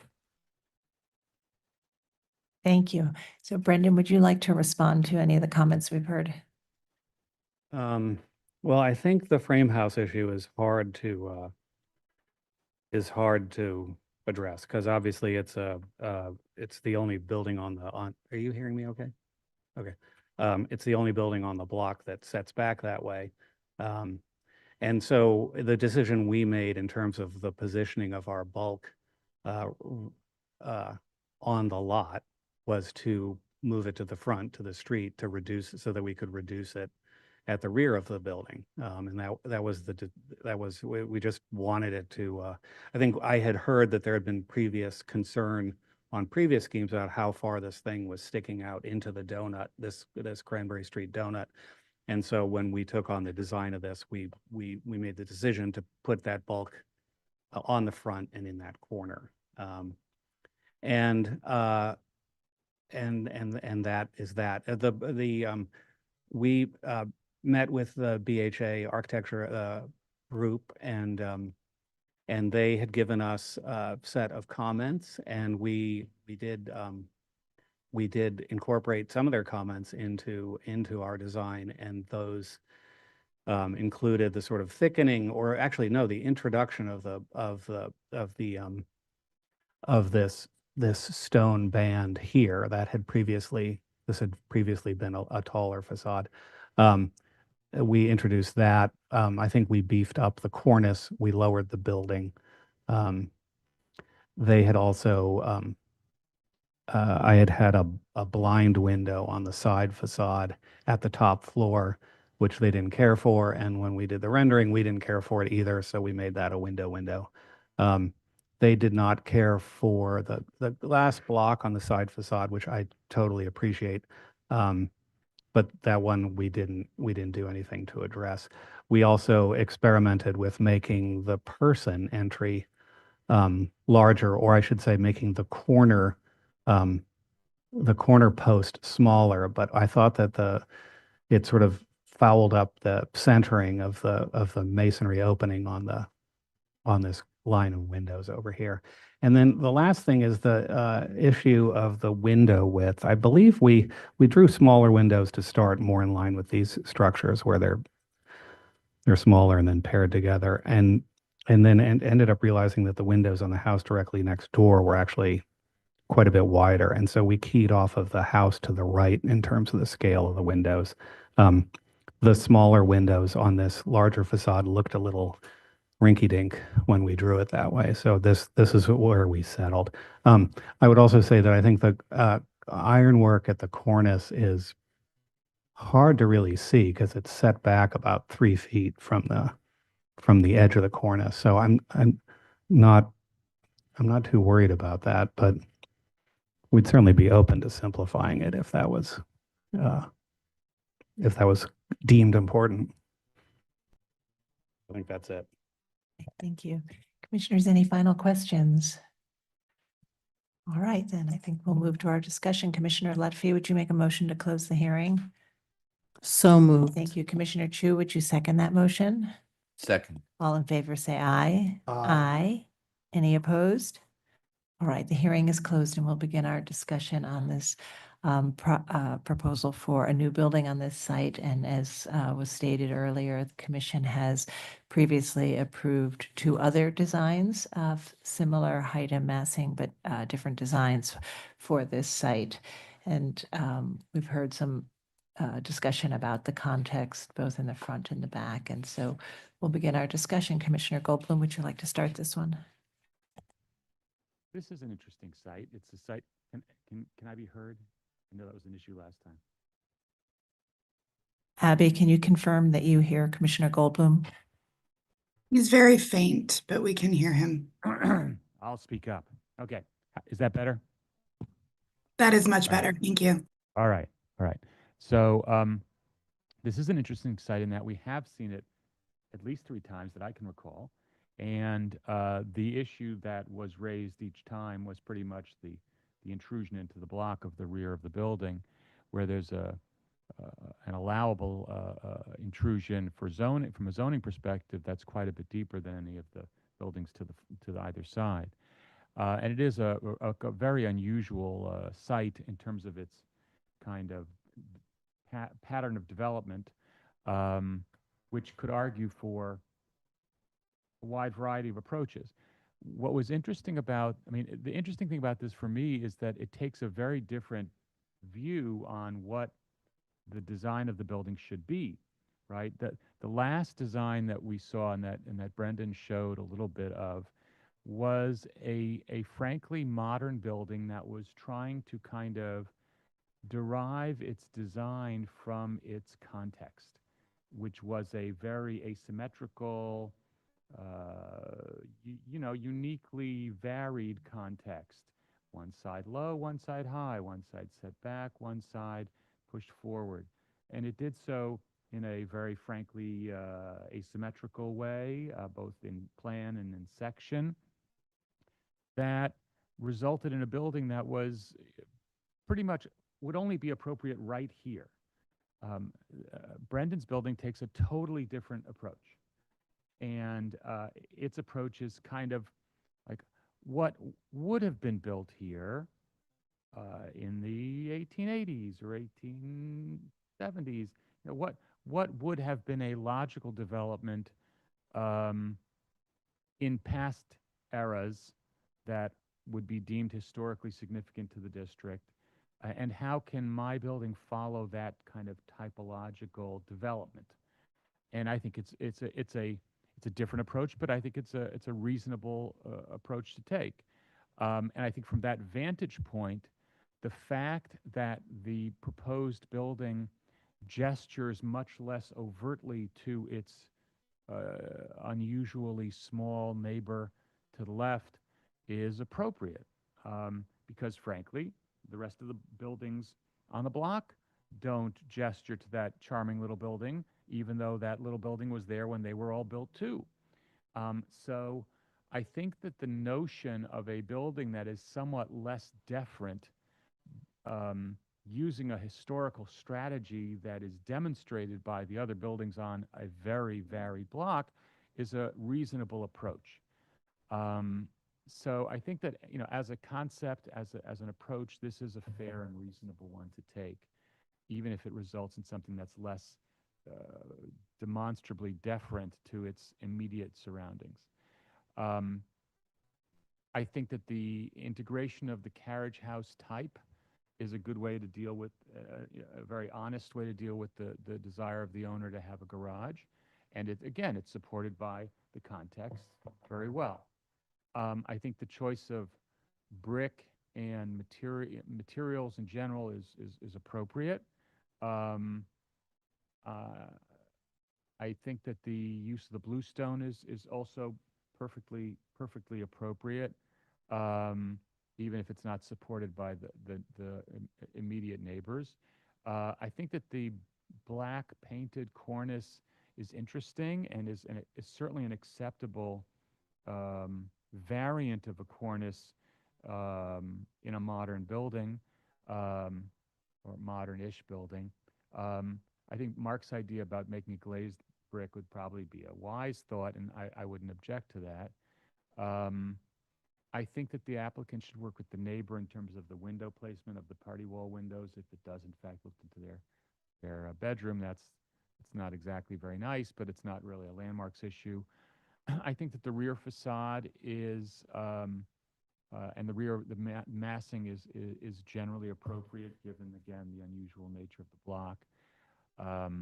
So in general, I can support this as it's presented. Thank you. Commissioner Ginsburg. I agree with Commissioner Goldblum. The only thing I'd add is I'm not sure it needs to be a glazed brick. They make bricks that are basically black that are not glazed, and I'm not sure whether the reflectiveness of the glaze would be a good or a bad thing. But in general, I find this appropriate and can support it. Thank you. Commissioner Chen. Yeah, I agree with the comments, especially with Michael's eloquent analysis. The only thing that I would ask that the applicant work with the staff is really the corners in the front. I think the proportion somehow seems a little bit too narrow, and so I think that, you know, if there could be study. Yeah. Commissioner Chapin. Yes, yes, I agree with Commissioner Goldblum, and has gone through pretty exhaustively most of the features, I think. So I don't see a need to repeat what he had to say. And, you know, I can also approve this as presented. Thank you. Commissioner Lutfi. I do think Commissioner Goldblum did a really good job of touching on all the issues. So I'm not going to repeat all of them, but I'm just going to make a few points. Number one, it is nice, or will be nice if we approve it, to finally have this gap in the street wall all filled. And when I look at the rendering, I feel like it fills it very nicely and simply. And to your points, Michael, I kind of like the fact that it's not trying to be something different. There are minor gestures here that are made, whether it's the bluestone or the way the cornice is handled, a few other things like that, the size of the windows, but they all really work. And I agree with your thought about it's so nice. And in a way, I think it's absolutely fine that this small gem on the street remains a small gem, and nothing around it is detracting. I would also like to say that I would just, again, it's not within our purview, but I would like to encourage the applicant to work with the neighbor who has been there for quite some time and is really contributing to preserving the landscape in a very important way. Right, Commissioner Chu. Yes, I agree with Michael's analysis of all the issues. I'm not going to go through them one by one, but I do want to add a couple points. In terms of the cornice, I do feel that it is a bit insignificant. I feel like it does need a little bit more weight to it. I also agree that painted brick may feel like an afterthought, and I also support maybe using a brick that has a dark color or an option, and to work with staff. The one issue that wasn't brought up that stuck with me was the return, and Everardo asked about that earlier. That's the one very unusual aspect about this proposal. I think Michael's comment about the difference between the previous and the current is right, spot on. The decision to move the facade forward to create the street wall is a big statement in itself. The return of the corner suggests a corner move, which is allowed because of the setback of the small house next door. However, I do feel that in terms of scale, the windows on that side are so close to the corner of the setback of the small house that I would prefer if those windows were reduced in width. I do feel that it is almost shunning the side small house. The front facade I can accept because of the elevations of the neighboring larger scale structures, but the one side window that directly looks at the house, I feel is too large and wide. And it starts right at the corner of the existing house. I think it could be reduced in size and width, and it could still create an elegant return without suggestion that nothing exists next door. Commissioner Master. I'm in agreement with everything that Commissioner Goldblum said. And I think that Commissioner Chu also had a good point about the windows. My only comments are, I do like the garage, how they did the carriage house kind of motif. I think that's beautiful. And then I like, there was a comment from the community, somebody saying that the railing was a little bit too decorative. And I think the architect made a good point that it's really not that visible. So I can find that appropriate. And then finally, in terms of the cornice, there's been a little bit of discussion. I think that it would be helpful if the applicant worked with staff to kind of refine the final details of the cornice. Okay, thank you. Commissioner Jefferson. I think if Commissioner Goldblum's analysis of the historical approach and what the architect did, which really fascinated me, is that somehow actually without a gap by doing the corners of the angles, and the corners being it black, you somehow can keep a black at the same. But it's a nice piece of architecture. All right, thank you. Okay, so I think we can make a motion to approve this with the condition that the applicant work with the staff to refine the proportions and material for the cornice and study the proportions of the window on the return. Regarding 27 Cranberry Street in the Brooklyn Heights Historic District, the application is constructing a building. I note that the north side of Cranberry Street between Willow and Hicks Streets consists of a variety of 2.5 to 4-story buildings constructed between the 19th and 20th centuries, which were built for or later converted to residential use. I further note that all the buildings feature relatively small and widely spaced punched window openings, a projecting cornice, a facade organization utilizing the vocabulary of base, shaft, and termination capital. I also note that the current proposal is to construct a new building on the foundations previously for a previously approved built foundation but unbuilt building on the site, and that no additional excavation work is proposed. I recommend approval with modifications, finding that the construction of the new building on the vacant lot will support continuity of the street wall. That the prominent features of the front facade, including the overall proportions, uniform pattern of the punched openings, multi-light windows, brick cladding, and stone trim, will be consistent with the typology of a row house or carriage house commonly found within the streetscape and throughout the historic district. That the overall height, alignment of floor levels, materials, and finished palette of the building will be compatible with neighboring masonry houses. That the patterned brickwork at the first and top floors will recall the decorative ornamentation of historic row houses while subtly reflecting the building's modernity. That the width and depth of the recessed main entrance will help support the primacy of the entrance in a contemporary way. That the ground floor entrances will recall historic carriage houses and garage entrances within historic districts in terms of their placement, proportions, materials, and details, and will be in keeping with the variety of building bases within the streetscape. For the ground floor recesses and vertical line of windows at the side facade adjacent to the front of the neighboring frame house will help create a harmonious transition between these two buildings of different scales and massings. That the rear facades and side facades seen from gap views at select locations will be simply designed and typical of secondary facades of buildings in this historic district.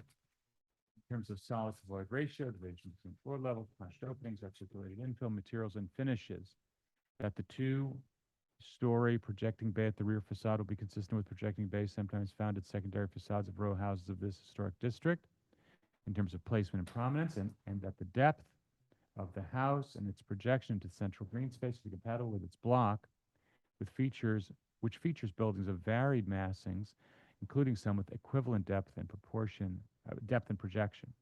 However, I would request that the applicant work with the staff to refine the details and dimensions and materials of the cornice and to re-examine the layout and proportions of the tardy wall or sidewall windows.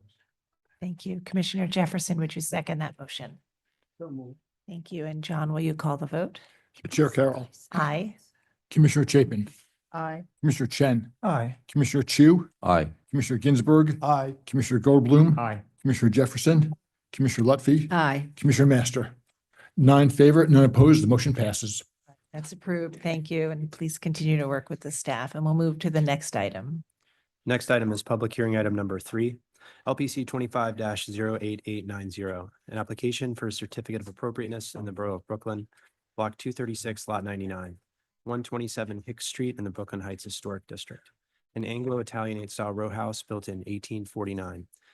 This is an application to construct a rooftop bulkhead and railings and extend chimney flues.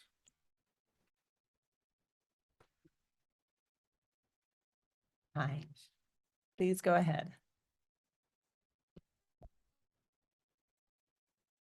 Want to get to the next slide?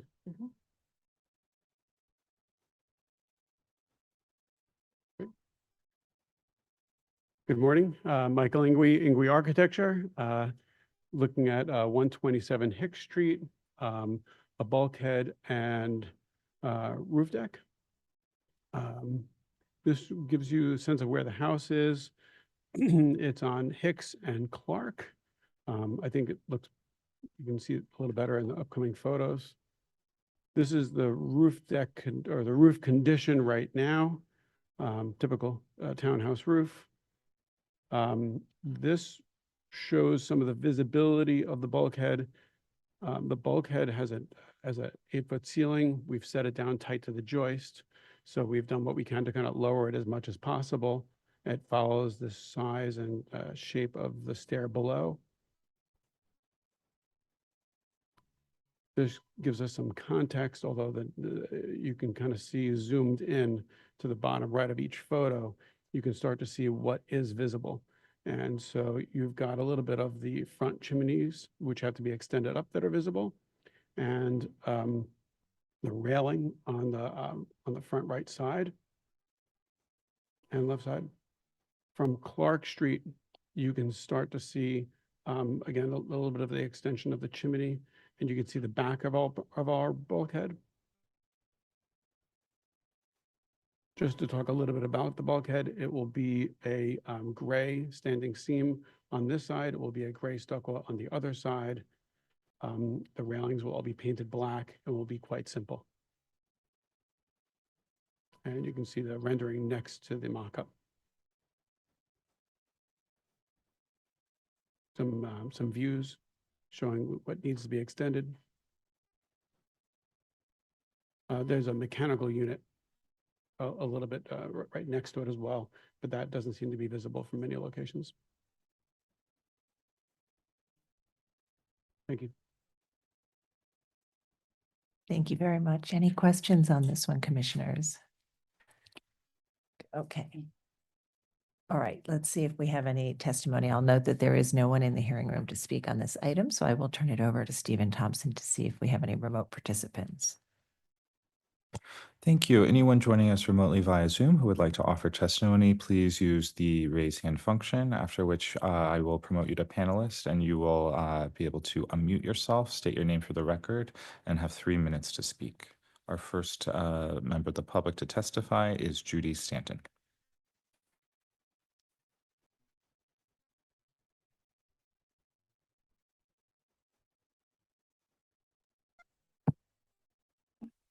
Judy Stanton, speaking for the Brooklyn Heights Association. We can support this application. We find it appropriate. Thank you. Thank you for your testimony. Any other members of the public joining us via Zoom who would like to speak, please use the raise hand function. All right, seeing none, I will note for the record that Brooklyn Community Board 2 recommends approval.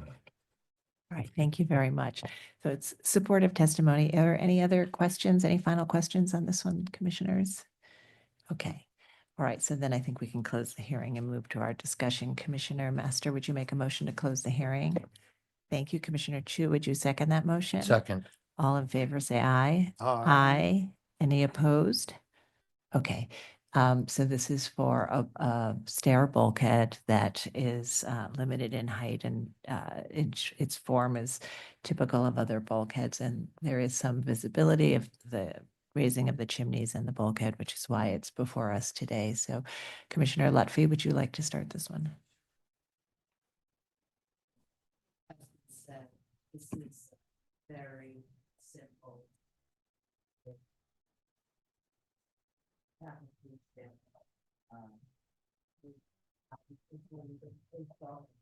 Okay, let me start again. Yeah, it's unusual for me to not be heard. So anyway, so as I said, this is kind of a simple application. The bulkhead was designed with a lot of restraint, I would say, both in terms of the height, it's only 8 feet, and the materials, gray standing seam with a black fence. There's some visibility of the chimney flues and HVAC screens, but it's so minimal and it's from limited vantage points, so I can approve this. All right, thank you. Commissioner Chu? Yeah, agreed. It's, the proposal is done in such a way to reduce its visibility as much as it can. I think it's appropriate. Thank you, Commissioner Master. Commissioner Jefferson? Checklist of how to do this well. Thank you. Commissioner Goldblum? All right, and everybody on this side of the table agree or have any additional comments? Yeah, I agree. Okay, all right, Commissioner Okay. Lutfi, we can make a motion. In the matter of docket 25-08890-127 Hicks Street, Brooklyn Heights Historic District, an Anglo-Italianate style row house built in 1849. The application is to construct a rooftop bulkhead and railings and extend chimney flues. I note that the building style, scale, materials, and details are among the features that contribute to the special architectural and historic character of the Brooklyn Heights Historic District. I recommend approval, finding that the proposed work will not damage or eliminate any significant architectural features, that the proposed rooftop additions will not be visible over the front facade, that the proposed stair bulkhead, HVAC screen, and extended chimney flues will be only minimally visible from limited vantage points along Clark Street and from a distance along Hicks Street, that the design and materiality of the installations featuring gray finished standing seam and metal, black painted railings, and wood fencing will blend with materials and finishes typically found at other rooftop accretions within the historic district, and that the work will not detract from the special architectural or historic character of the building or the Brooklyn Heights Historic District. Commissioner Chu, would you second that motion? Second. John? Chair Carroll, Aye. Commissioner Chapin, Aye. Commissioner Chen, Aye. Commissioner Chu, Aye. Commissioner Ginsburg, Aye. Commissioner Goldblum, Commissioner Jefferson, Commissioner Lutfi, Aye. Commissioner Master. 9 in favor, none opposed. The motion passes. All right, so that's approved. Thank you. We'll move to the next item. Next item is public hearing item number 4, LPC 23-05982, an application for a certificate of appropriateness in the Borough of the Bronx, Block 5949, Lot 396, 5294 Sycamore Avenue in the Riverdale Historic District, a neo-Georgian style freestanding house, and the application is to construct additions.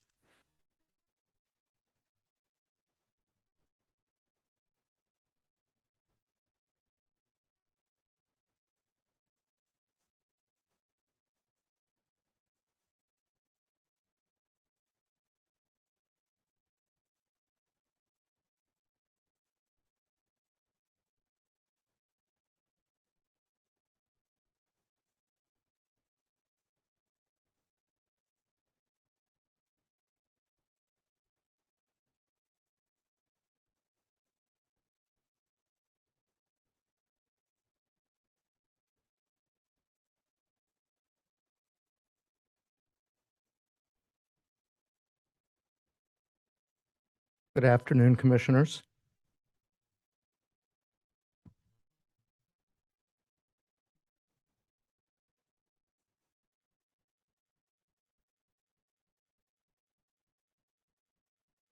Thank you. This is 5294 Sycamore Avenue in the Riverdale Historic District. The district is small, covering 2 blocks of homes on the hill overlooking the Hudson River, stepping down from Independence Avenue on the east. Our site is at the north of the district along 254th Street.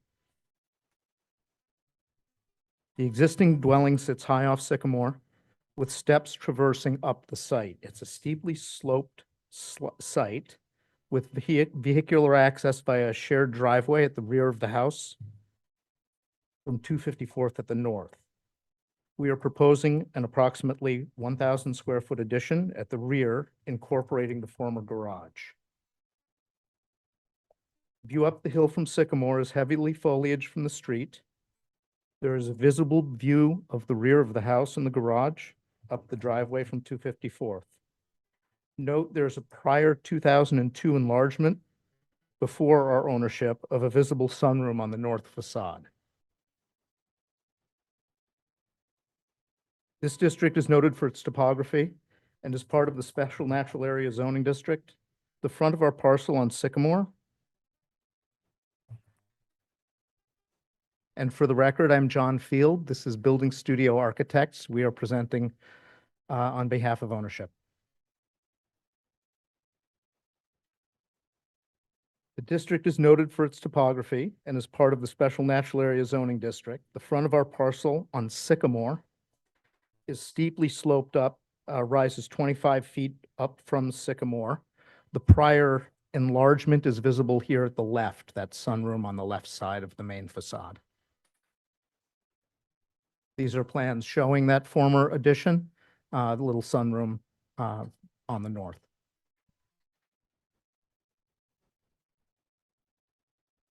Our addition is proposed over and at the existing garage, one of the few areas on the site that is already developed and possible for enlargement under the Special Natural Area zoning. The other area is immediately in front to the west of the dwelling. Sightlines for visibility are shown up the driveway and uphill from Sycamore. The existing view from the, these are isometric views which show the massing of the new addition over the garage in relation to the main volume of the dwelling. The existing view from the driveway shows the rear of the house with the existing garage. The front entry is here at the rear of the house. The steps traverse all the way up from Sycamore and wind around the building to the back. This rendering shows the enlargement. We are proposing materiality consistent with the existing house and detailing recognizing the historic facade with a small projecting portico to make a new entrance. From Sycamore, the view again is heavily foliaged. This is in winter. It's limited. In the back corner, you can see the mock-up and then zoomed in. This corner of our new addition in rendering has duplex double-hung windows. From a lot coverage perspective, this proposal is among the smaller in the district. It is also among the more modest in terms of floor area, even considering our enlargement. Examples of visible additions within the district over the garage include the uphill neighbor on Independence Avenue. Another example in the Fieldston Historic District, which is a neighboring historic district, with visible construction from the street. And again, a third at 4673 Grosvenor, with direct frontal and visible relationship to the street.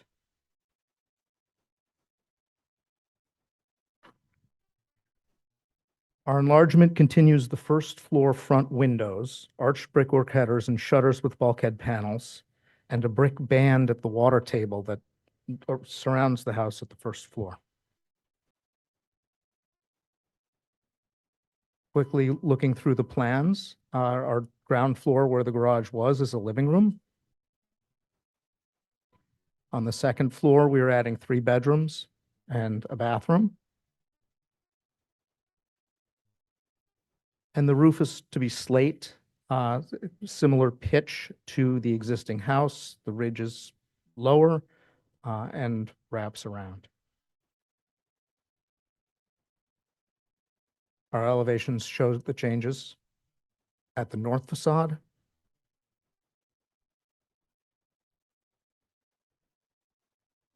This is the east facade up the shared driveway. The south facade showing the change in elevation from the first floor terrace to the rear parcel. And the front facade where there is a portion of visibility, and you'll note the duplex window there that is visible from Sycamore.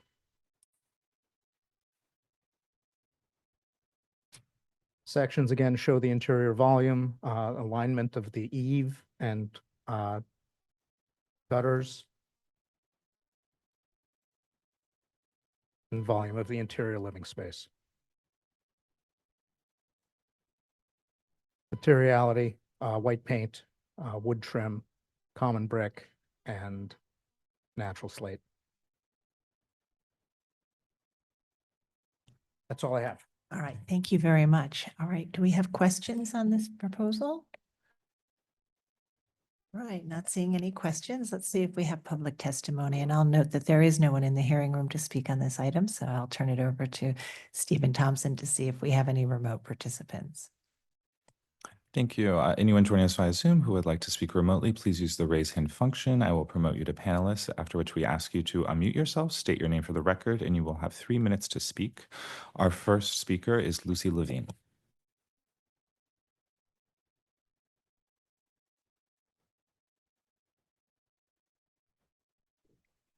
Hi, Commissioners. My name is Lucy Levine. I'm speaking on behalf of the Historic Districts Council. HDC finds this project appropriate, well-proportioned, and well-detailed. We believe this proposal sets a good precedent for the district because of the modest scale contextual massing and limited lot coverage.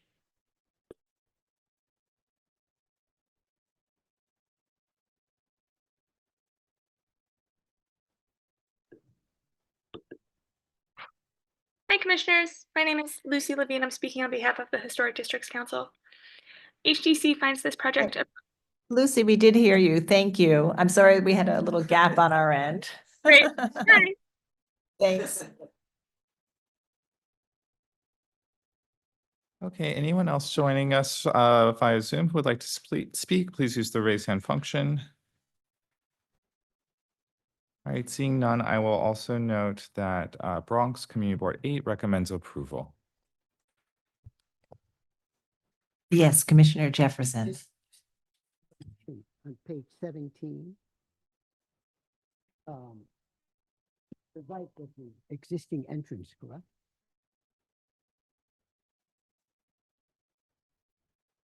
The original entrance was to the right. The new entrance is by where the garage is now, correct? The original entrance is actually where the new entrance is now. If I go back, it's in the connector between the garage. I don't have a good photograph of it. It is in the, let's see if we can get a pointer. There we go. It's right behind the minivan, but the existing entrance door is right there. There's a garage door here and the entrance door there. Ah, okay, thank you very much.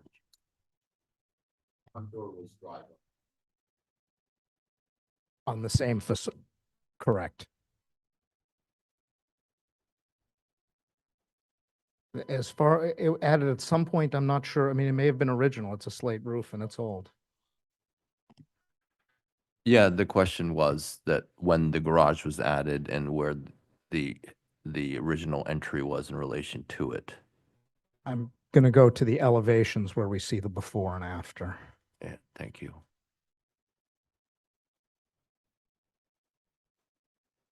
Okay.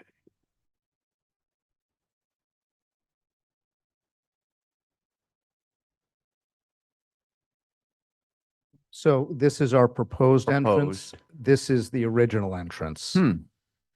As far as we can tell, this garage is similar vintage to the rest of the Oh, building. okay.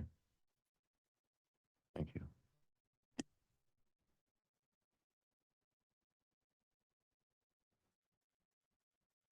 Okay. Any other questions? All right, Commissioner Chapin, would you make a motion to close the hearing? So moved. Thank you. Commissioner Chen, would you second that motion? Second. All in favor, say aye. Aye. Any opposed? All right, the hearing is closed and we'll begin our discussion, and this is to replace what seems to be a contemporary a garage and entrance addition, which seems to be contemporary with the building, and to construct a new addition that would incorporate a similar entrance in the same location and a second floor with the roof line lower than the main roof line. And the applicant has walked us through the different views. It's important to note this house is set back very far on its lot. Commissioner Jefferson, would you like to start this one? That's very well done. And it completes the body. It makes for a complete statement about this building. And the only comment I have was the question of the shutters on the ground floor. Were they necessary? But they take up so much space, but it's fine. Okay, really well thought through project. Thank you. Commissioner Ginsburg.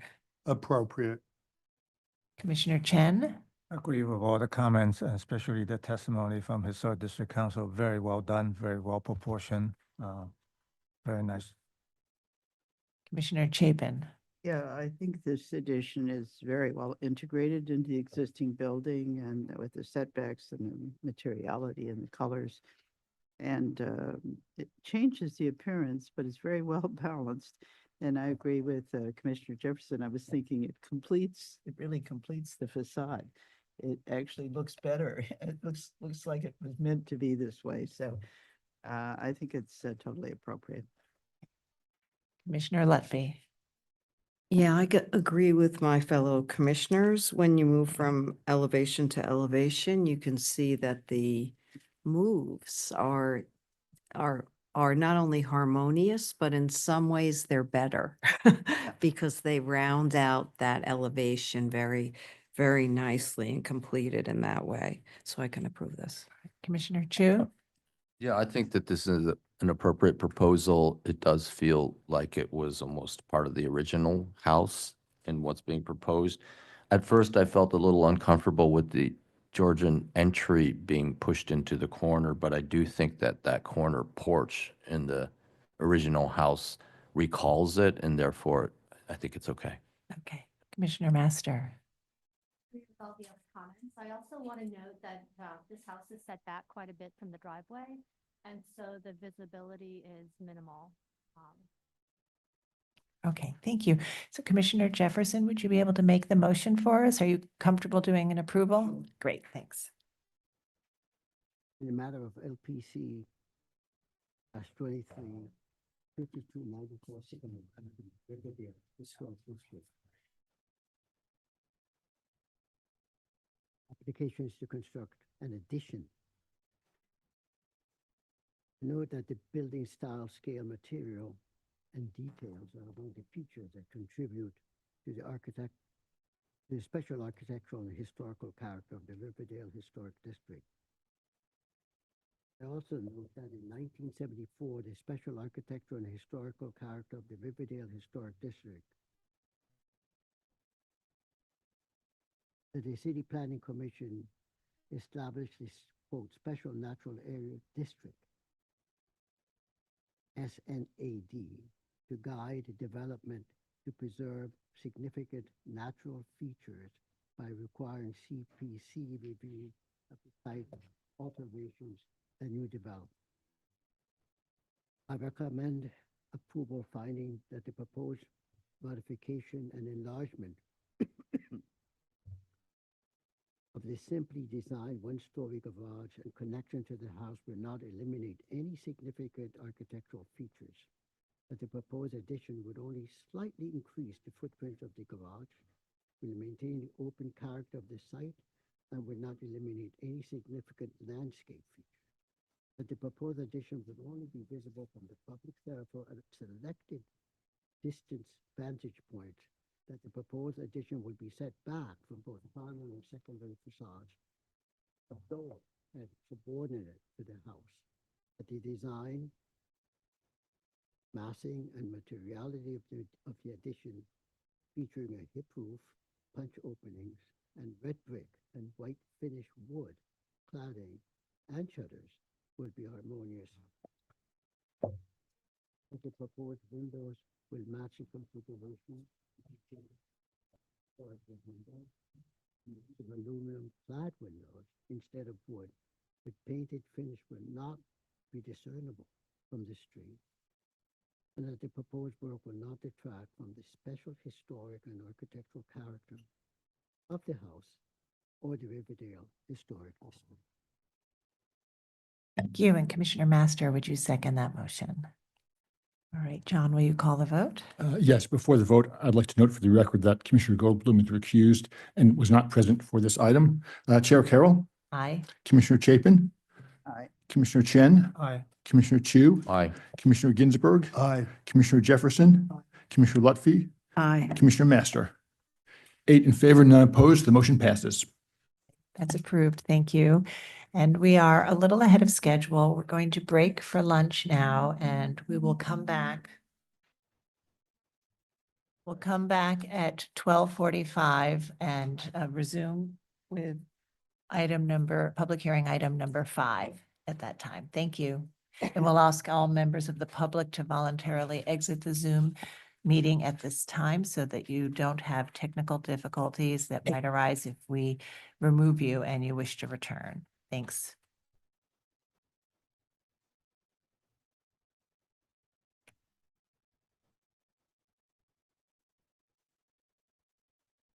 All right, Meenakshi, if you would like to join us after lunch, we ask you to leave the Zoom so you can join us afterward.